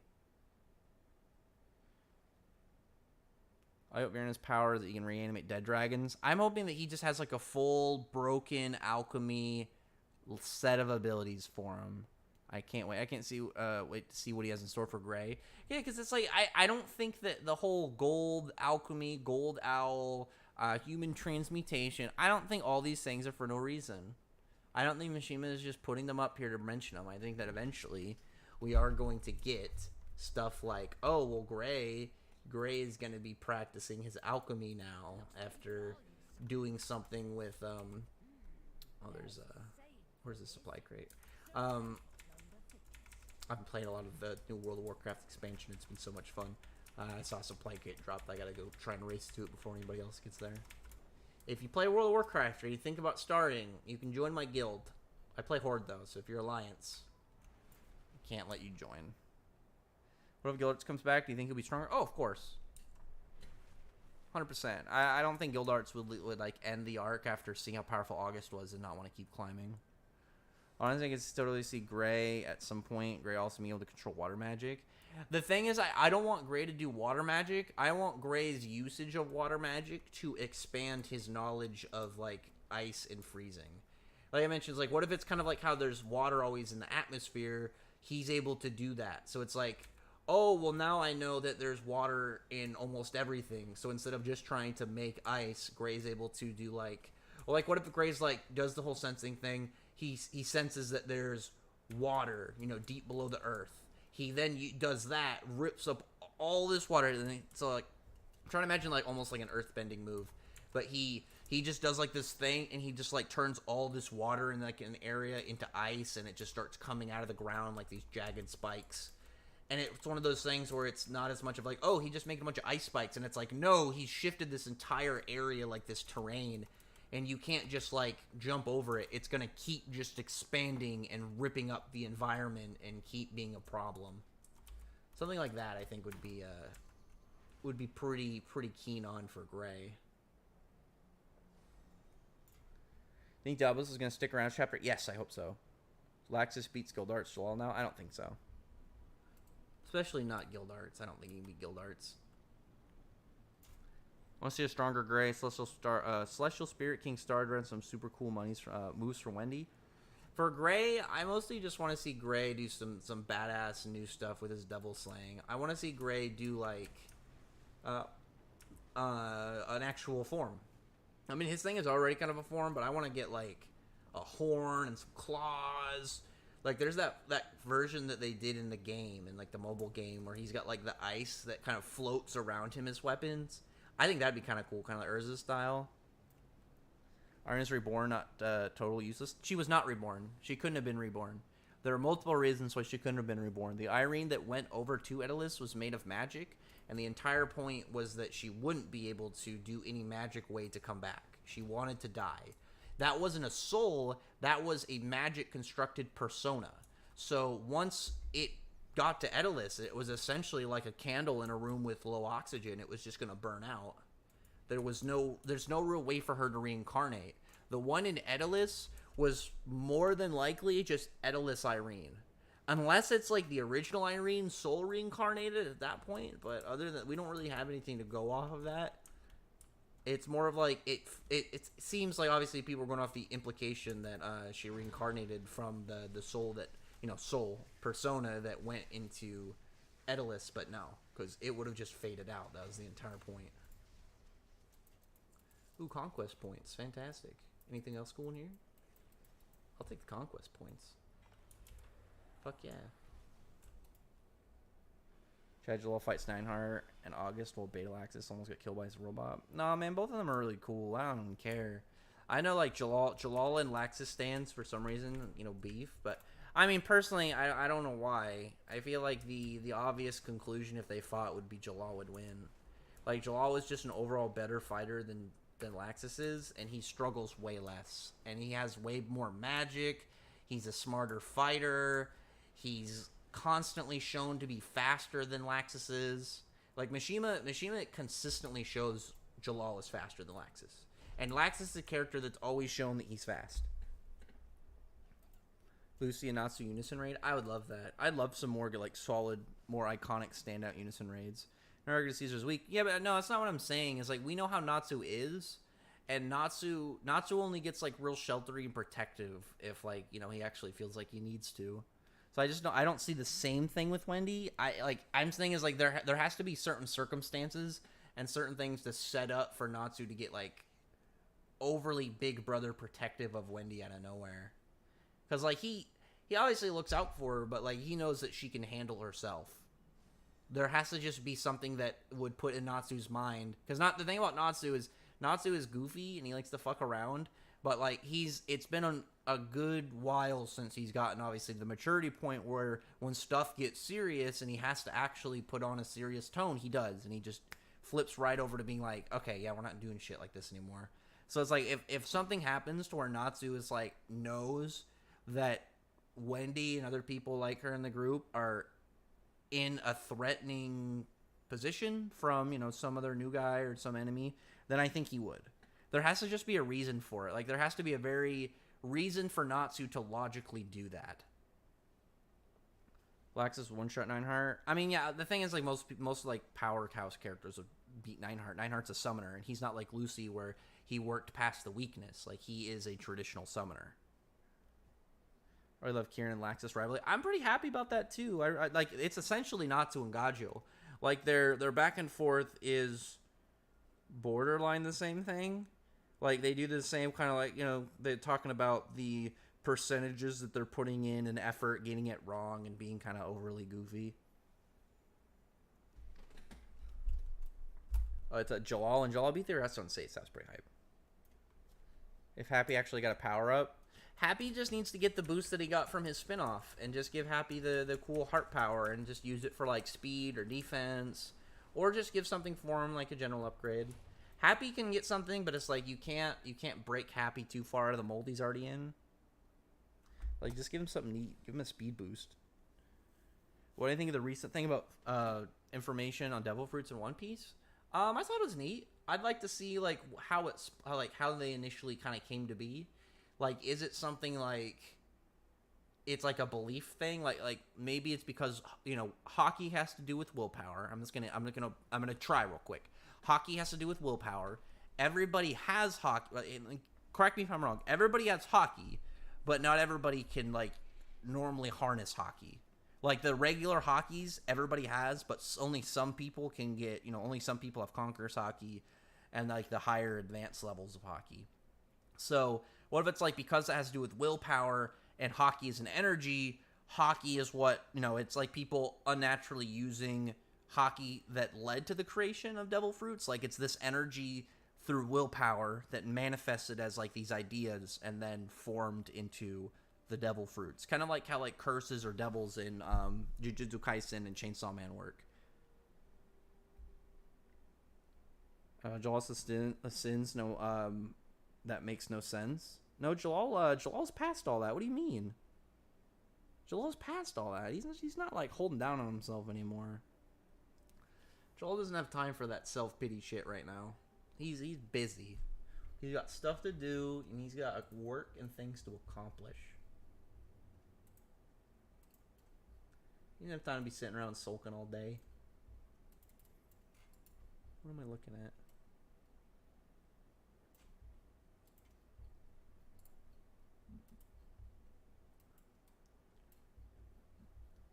Sneezing. Celine's shorter than Misaki? That's not true. Celine's sitting in a chair. Misaki is not taller than Celine. Celine's like 7 foot, 8 foot something. Like, she's huge.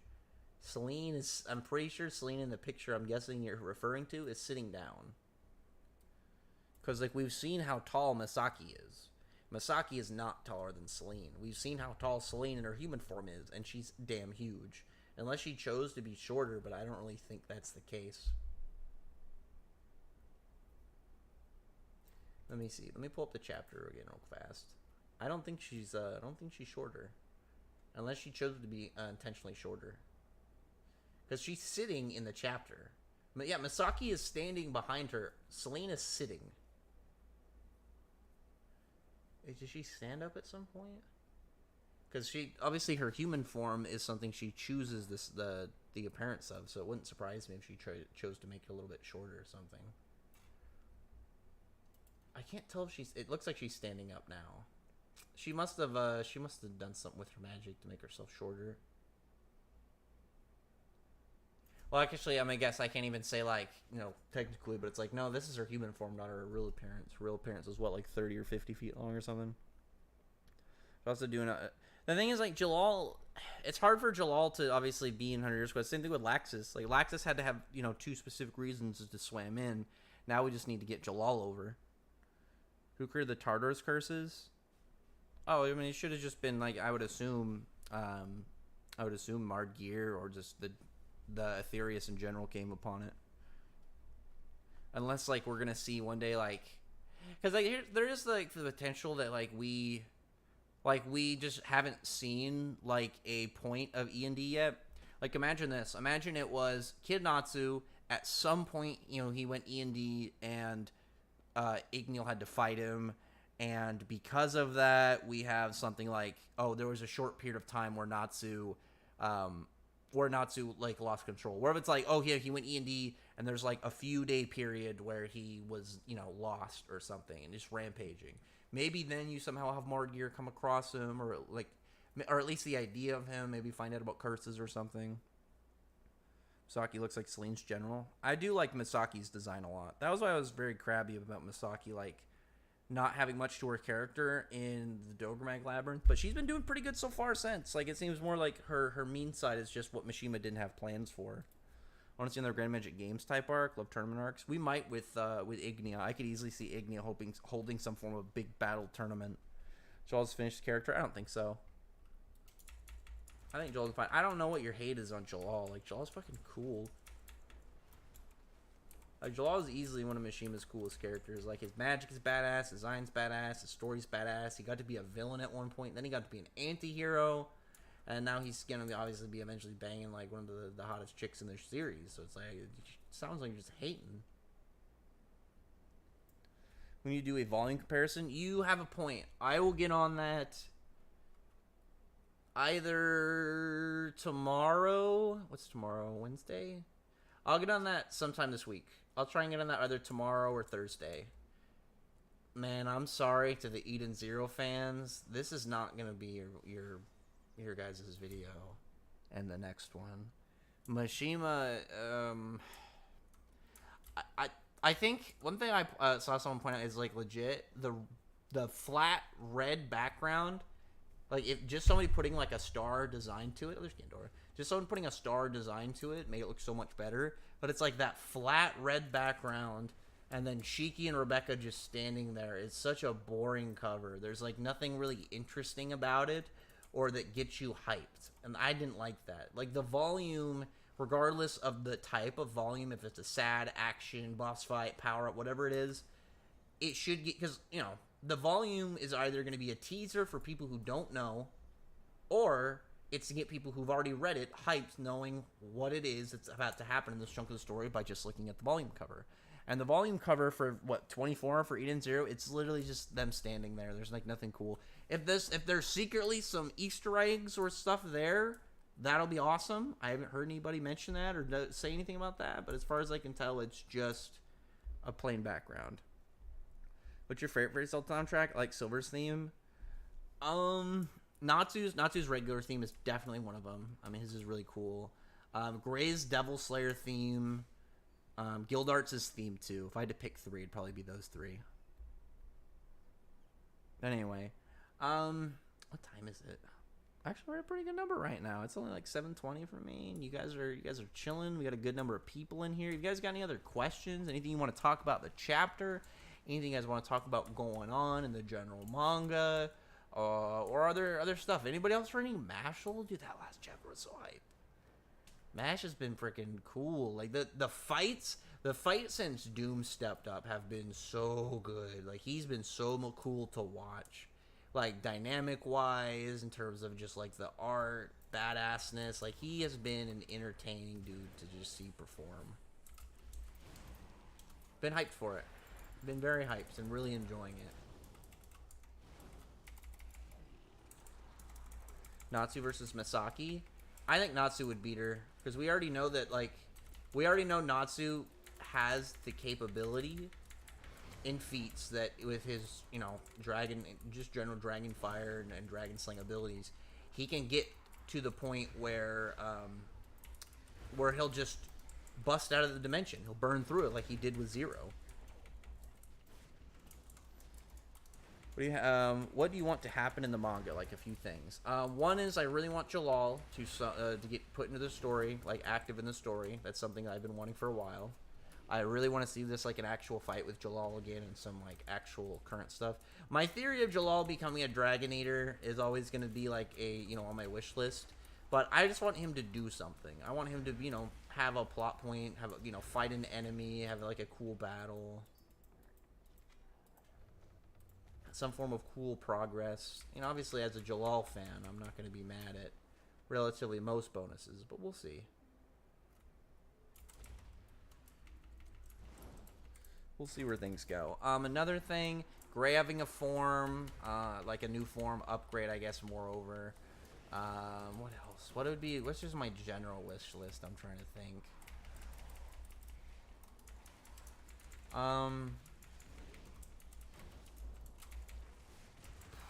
I really am hoping that I assume we'll get a couple Viernes, like, exclusive enemies with, like, the Signario sisters. Because we at least have them and God Serena as, like, enemies for the future. But Lucy versus Nineheart? I think Lucy would win now. Urza versus Jalal now? Probably Jalal. I mean, like, again, Jalal is just, like, he's so versatile. He can do mid-range, long-range, close combat, point-blank, casting, melee combat. Like, Jalal has most of the magic styles and stuff in the series down. And he's proficient at them, too. Mashima uses Jalal for fan service. He had like a part where it was done more for like some funny bits because Jalal and Urza didn't want to fight each other. Looks like we traveling to other worlds. Yes, I think that'll be hype. Favorite moment? The Zero fight. Yeah, that was super hype. I mean, that was a really good example of when the anime makes the scene better because they didn't have to change much. They added a little bit of extra stuff with like Natsu and Igneel, obviously putting a lot into the voice acting and a lot more extra energy into the scene. I mean, that was obviously a big hype, but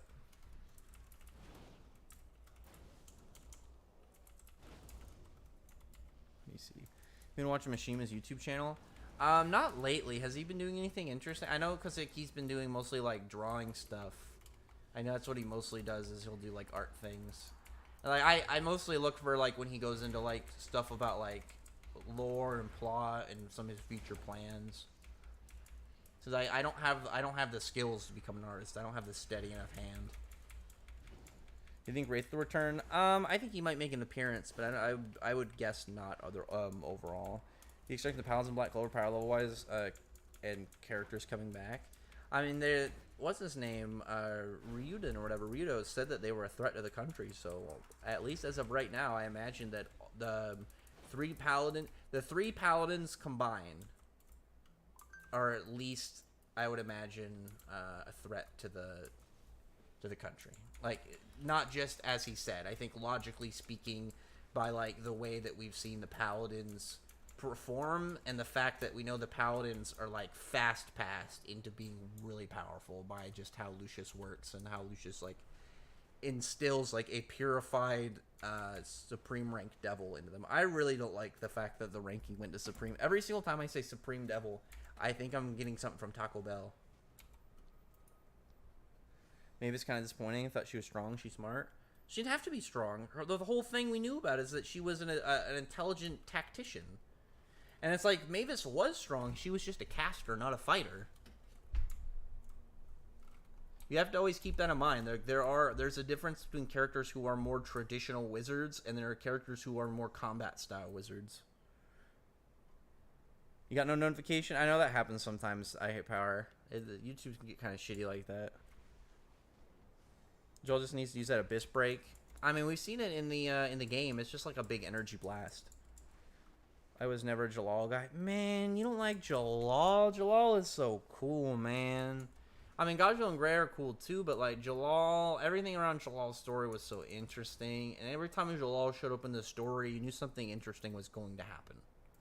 Jalal always was like, he was like the messiah of like, oh, right when you were comfortable with like events in the plot and you thought you knew what was going on, Jalal just fucking pops in. And it, you know what? If it's not Jalal, it's goddamn Mist again. And you're just throwing a loop. You don't know what's going on. If Jalal doesn't do anything until the end of Hunter's Quest, will you still defend him? I mean, I don't think it'll be a problem if Jalal doesn't participate, considering this isn't a part designed for him, unless like he shows up and just doesn't do anything. If Jalal never gets a chance, like Mishima just never had that much plans for Jalal on Hunter's Quest, I'd be upset, but that wouldn't be a Jalal problem. That would just be like a Mishima's done with him for the most part. I don't think that would be anything bad. If Jalal shows up and doesn't do anything, that's a different story. As I've mentioned many times, the thing about characters that I don't like and that I see as a negative is if they show up and don't do anything, they don't participate, they're just there essentially to be there, when logically they should be able to contribute. I don't like it when characters in any way just are there. It's one of the reasons I don't like Ochako pretty much like at all, is she just doesn't really do much in My Hero. She's just kind of there.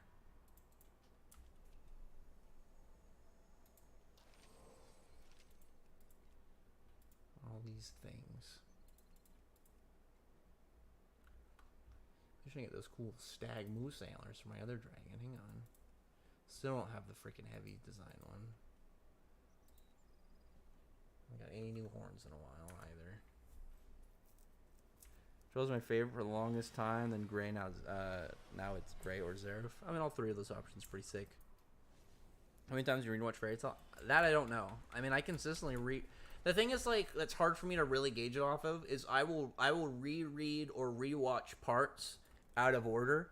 I will just feel like rewatching one of the arcs or rereading one of the arcs, and I'll just put it on or pick up a book, and I'll just kind of keep going, or pull up the app on my phone. I'm not doing it with volumes, but it's just like if I'm in the mood for it. But I mean, otherwise, I mean, it's like because I haven't just like gone through like beginning like chapter 1 to end a ton. It is way more of like I will just refresh myself. I'll be like, you know what, I feel like reading this arc again, and just go through it. What's bringing the coolest design? Coolest design, probably Irene. I feel like it was Irene.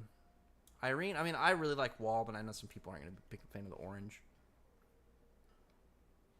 Anyway, I'm gonna probably call it here. I'll do another one of these. Like I said, I'm gonna try and plan for some chill streams. Actually, no, hang on. No. I said we'd go for a little longer. What time is it right now? I'll stay for longer. I got 15 people in here. We're chilling. I'll stay for another like hour or so, and then I'll look at and see what my plan are. Like 45 minutes to an hour or so. We'll just kind of keep chatting. Unless it's just the stream just dies off. If everybody just leaves, then I guess that's that. But otherwise, we'll hang out. How many Jalal versus the whole Spriggan? Wait, what? I don't dislike any of the characters. I just find others more interesting. I mean, that's fine. But it's like for me to actually have like for a character to do something, for me to be like actively upset with them, or I have to like, if I'm like, yeah, I'm not going to defend them over this. It has to be something very particular. Like them just not getting a chance to show up and do stuff. It's like, I don't think that's really fair.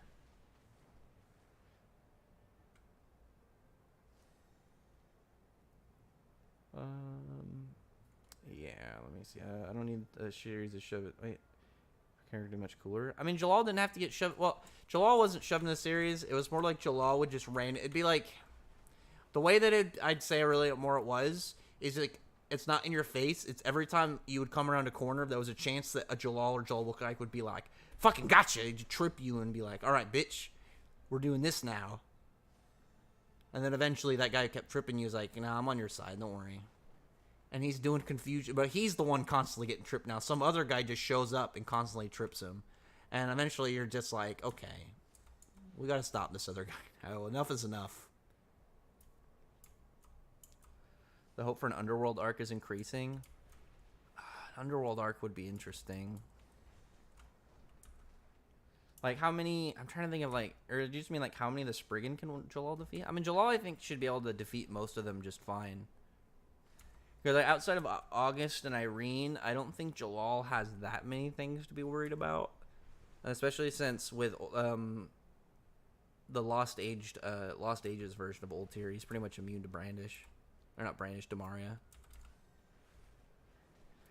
An Underworld arc I think would be really cool as long as Mishima, like there are a few things that I think Mishima would need to give us.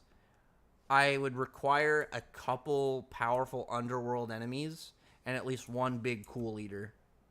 Like that's where I'd be fine with like, oh yeah, this guy is Dragon God level. He's the ruler of hell. And then you just have like, you know, some really badass looking guy. There's only one of him, so it's like, yeah, you can have him be this powerful, but you know, put restrictions obviously, like he can't just go show up and start doing stuff. Easy to do, I would imagine, for, you know, if he's like a character bound to hell. The moment he got bullied by Dragon Force Natsu, I stopped thinking about him that way. That was one fight though. And that was Dragon Force Natsu. That was like at that point in time, Natsu was the strongest character in the series. You gotta remember that. At the time that Natsu beat Jalal, there was not a character that was known to be more powerful. Unless you counted like, oh, well, potentially Igneel and stuff. But for the most part, any known characters, Natsu in Dragon Force was at the top. Because Wizard Saints were the strongest people in the verse at the time. And Natsu ran through one of them. Jalal's magic is the worst, dude? What are you talking about? Jalal has easily one of the coolest magics. Like, it's based just off space. Like, it's just spatial themes. And not, like, space, like, oh, yeah, I'm manipulating space around me. It's like, no, outer space. Like, freaking cool stars and planets and constellations and all these neat things to look at. Like, it's badass. What are you talking about?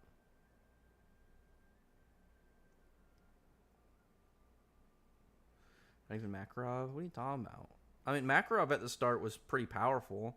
But I mean, like, Natsu was obviously way more powerful in Dragon Force, because like, we didn't know obviously where like Jalal and Makarov would stack at the time, but you would still be able to say like, oh, they're both Wizard Saints, they're still within this range, and Natsu at the time just steamrolled somebody who was in that position, so it's easy to say like, oh, well, that Natsu's just clearly the strongest out of the characters. There weren't, again, much for characters for us to go off of that we would be saying, oh, well, this character is definitely stronger.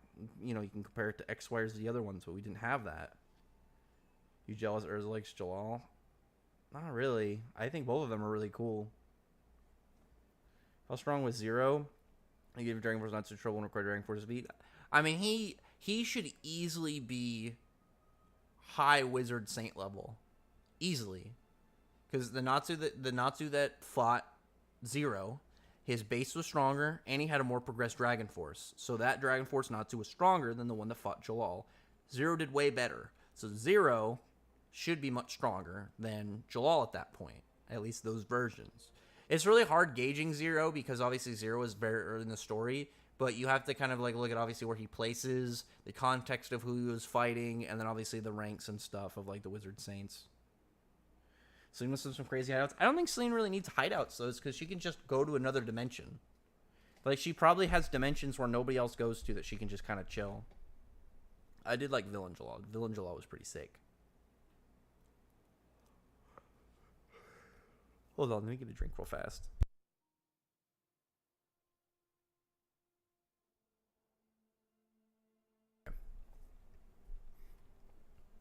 Selene... I think Selene's stuff for the next chunks of the arc are going to be really interesting, because I figured, oh, well, Selene is going to be nerfed. She's going to be able to do teleporting stuff and provide knowledge and whatnot, but she's not going to be able to fight. So I figured that was going to be a logical way to keep her around but nerfed. But now she should be back to normal. But the question is, like, what are her and Viernes going to do? I think it'd be really cool if her and Viernes were, either pretty much locked each other from acting, or if they would get in a stalemate and like maybe fought. So like, I think it'd be really cool if like the two of them fought, but instead of it being like Ignia or Ignia because he's like, you know, meathead style fighter, if it's like, oh well, Selene and Viernes have more of like a a technique style of battle. And then Viernes is like maybe doing all these crazy tricks and moves up his sleeve, but Viernes, obviously Celine with her broken portal is able to kind of like actually aim around it better. Celine versus Irene, who's hotter? Oh, I picked Celine. Celine, in my opinion, is hotter. Dragon Force has always been elite to the fair. Well, that's because Mishima handles Dragon Force as definitely better than I think. I can't think of any other like shonen, like any other shonen really where like that a power form like that was brought up and existed as early as Dragon Force was in Fairy Tail, and then respected in its tone and position in the verse. Because that's what I thought Overdrive was going to be for Eden Zero. Overdrive is not the same thing. Like, there's powerful Overdrives, but Overdrive is more of to do of just like an extra buffed version of your Ether Gear. So it's like you can just have a more tricky Ether Gear, or you can have one that's just outright way more powerful. Whereas like Dragon Force is a baseline across the bar, stat increase, does increase to everything, and is in a class where it's like you are physical fighters just from the go. So for them, Dragon Force has just obviously always been a more hype, just a more hype power up. Because anytime it happens, it's like it's used scarcely. So anytime it happens, you know that shit's getting serious.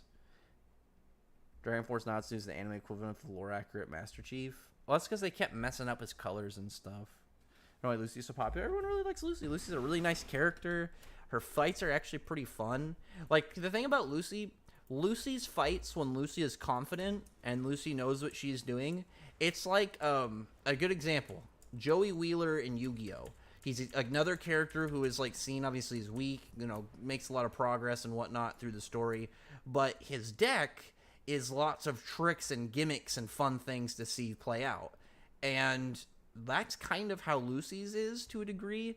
And so like once, it's just similar to Joey. Once Lucy gets in the zone, she's just pulling out all these moves, and it's fucking, I imagine, super difficult to even just trying to fight her in, like, as a baseline. It's probably just difficult trying to get around her wide range of arsenal. You don't like Lucy? Oh man, Lucy's great. I mean, this is another thing. It's like people in, like, you know, we'll look at other shonen female leads, and I think Lucy is unarguably much better. She's still relevant. She still provides aid, value, still progresses and grows, still able to keep up and do things with the other characters. You don't really have that with a lot of the females and other shonen female leads. And even some, like in Black Clover with Noelle is, you know, a really well-written character, but Tabata doesn't really, like, tie her into the events of the story as well as I think that a lot of people would otherwise hope. Because it doesn't seem like a lot of the time like she has as much going on as, like, say Lucy does. Like, Lucy always seems like something's going on that she's gotta, you know, that she's gotta handle or take care of, or she's got something up her sleeve, or she's got something now that's on her plate. Noelle, I think, should absolutely be getting levels of treatment like that. It's weird that she doesn't. What's her name? Izumo in Undead Unluck has been excelling as a female lead, and she's been doing great.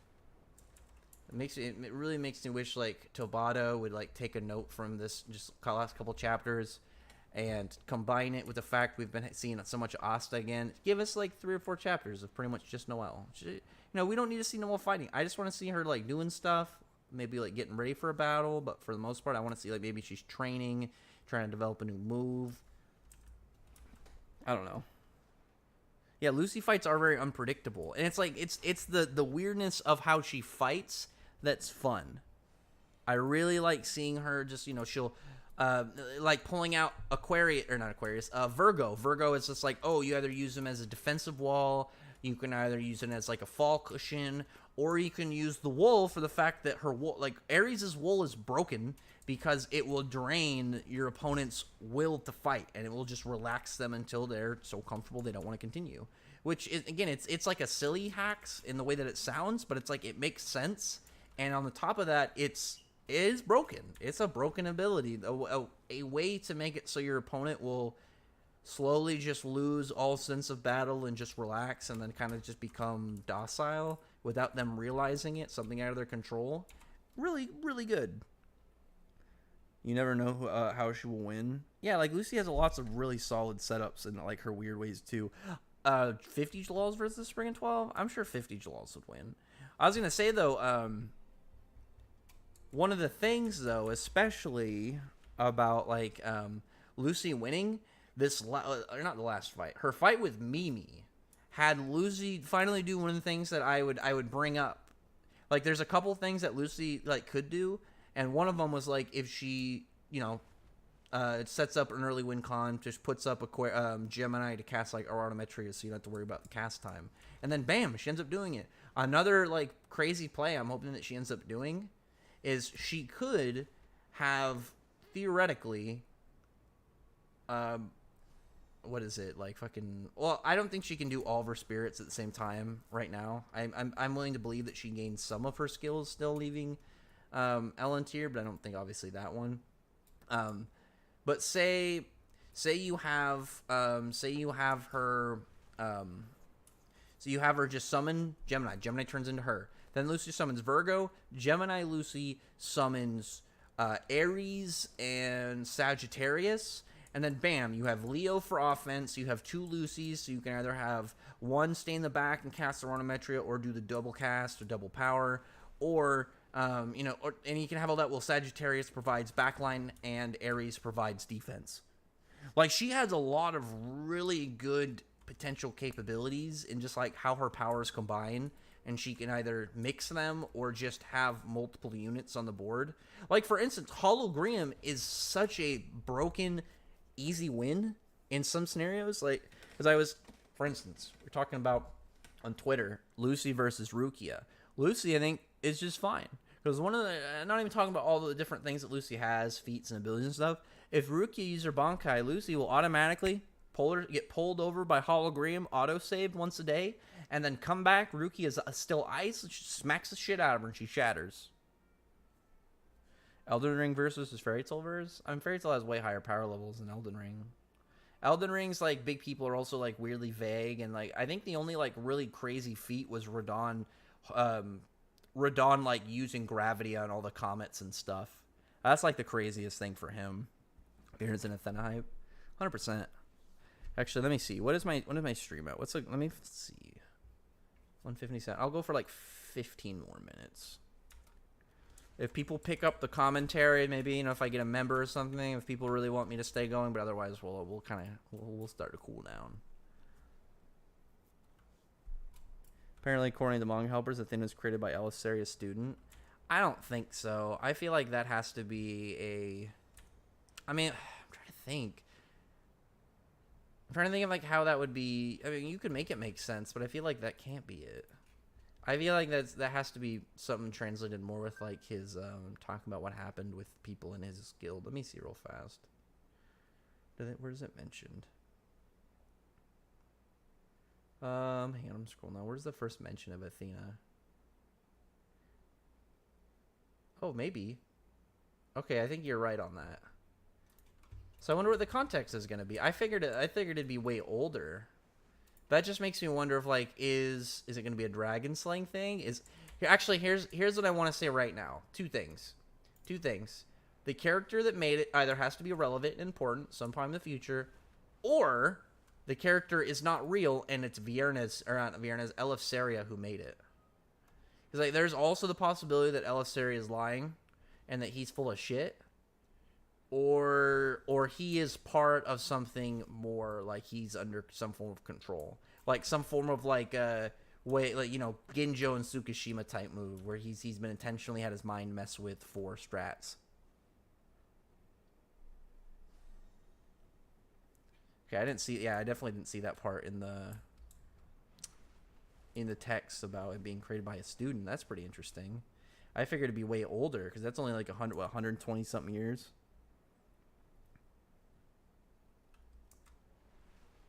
My opinion, Jalal, is that you should have been with Urza a long time ago and then focus on own story. It would be cool then. I really like that Jalal had a sensible amount of time for him to actually atone and reflect on his sins.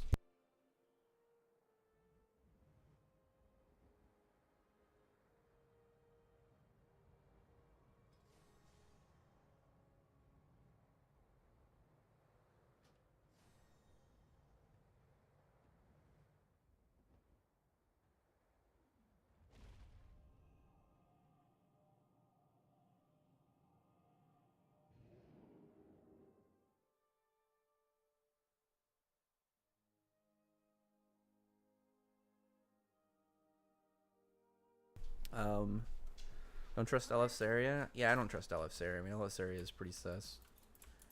Yeah, he just everything he does just makes me feel like he's full of shit. And again, maybe that's what Mishima's, what he was intending, which if so is good. Maybe it's just me overthinking, but at least as of right now, I feel like LF Seria is like we can't take everything he says as true.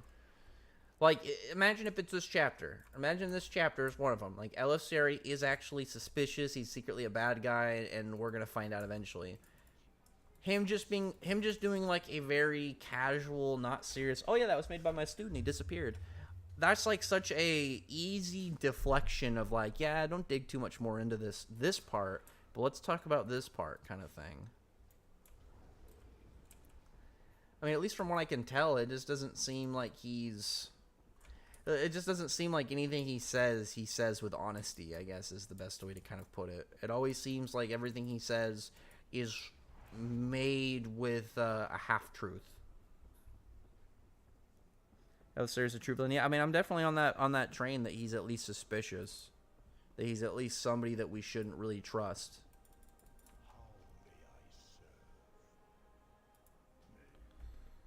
Joel's journey is him needing to forgive himself, and rather than lashing onto threats like Zareth. I mean, Jalal's story individually is more of obviously like him trying to figure out about like when he was gonna like believe at least himself of when he was gonna make up for what he did and atone for the sins that he committed, and just all his general crimes and whatnot. Since then, I think that's been for one. I think that's just a really cool general way to take his character, because I mean you could have easily done, he just decides that he was mind controlled and he knew it wasn't his fault, whatever. I think it was way more interesting that he was just like, I was led astray, but I still chose to go down that path. Like all those decisions were still mine, which again I think is very cool. I think that gives Jalal more of a sense of responsibility and a sense of more like human belief and weight to his actions, and it wasn't just him being like, oh yeah, I shouldn't have to really take responsibility for it. It wasn't my fault. It just doesn't to me seem like it doesn't seem like Jalal's character would have been as interesting if he just didn't have that kind of long-standing belief of self-guilt and whatnot.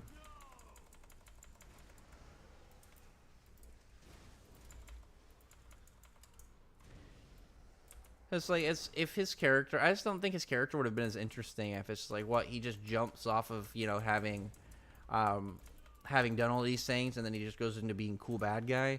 Because like I know people like that, like Seahart obviously is, people liked him, he's cool, but I mean like I just didn't find him.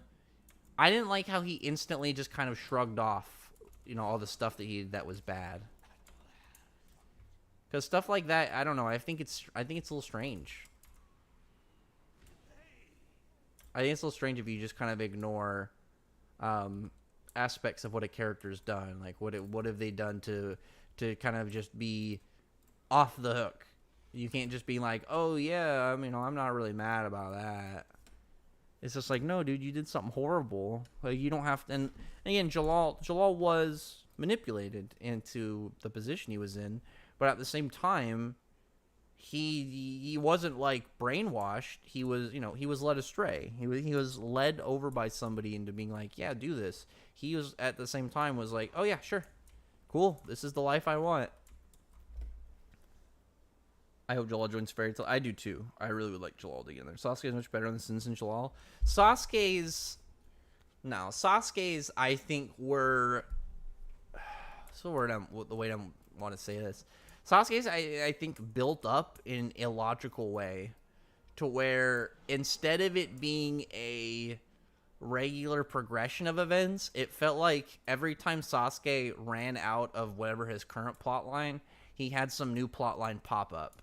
And it was in a usually weird way. Like, all of a sudden, he wants to be Hokage, and then, all this stuff with Itachi, like, give and take. Not give and take. Either or. I know most people, rather, love the Itachi plotline reveal. I wish that Itachi stayed more serious and more cruel. I think that would have been a little neater, but that's a personal opinion. Seagheart was the GOAT, 100 times better than Joel. No, I don't think so at all. Like, Sieg was cool, but like Sieg's overall story, I don't think was nearly as interesting as Jalal's. I did not like that it just seemed like people forgave him for all the shit he did. Because it's like, you do a bunch of bad stuff. Characters shouldn't be able just to be like, oh yeah, never mind, you're good now.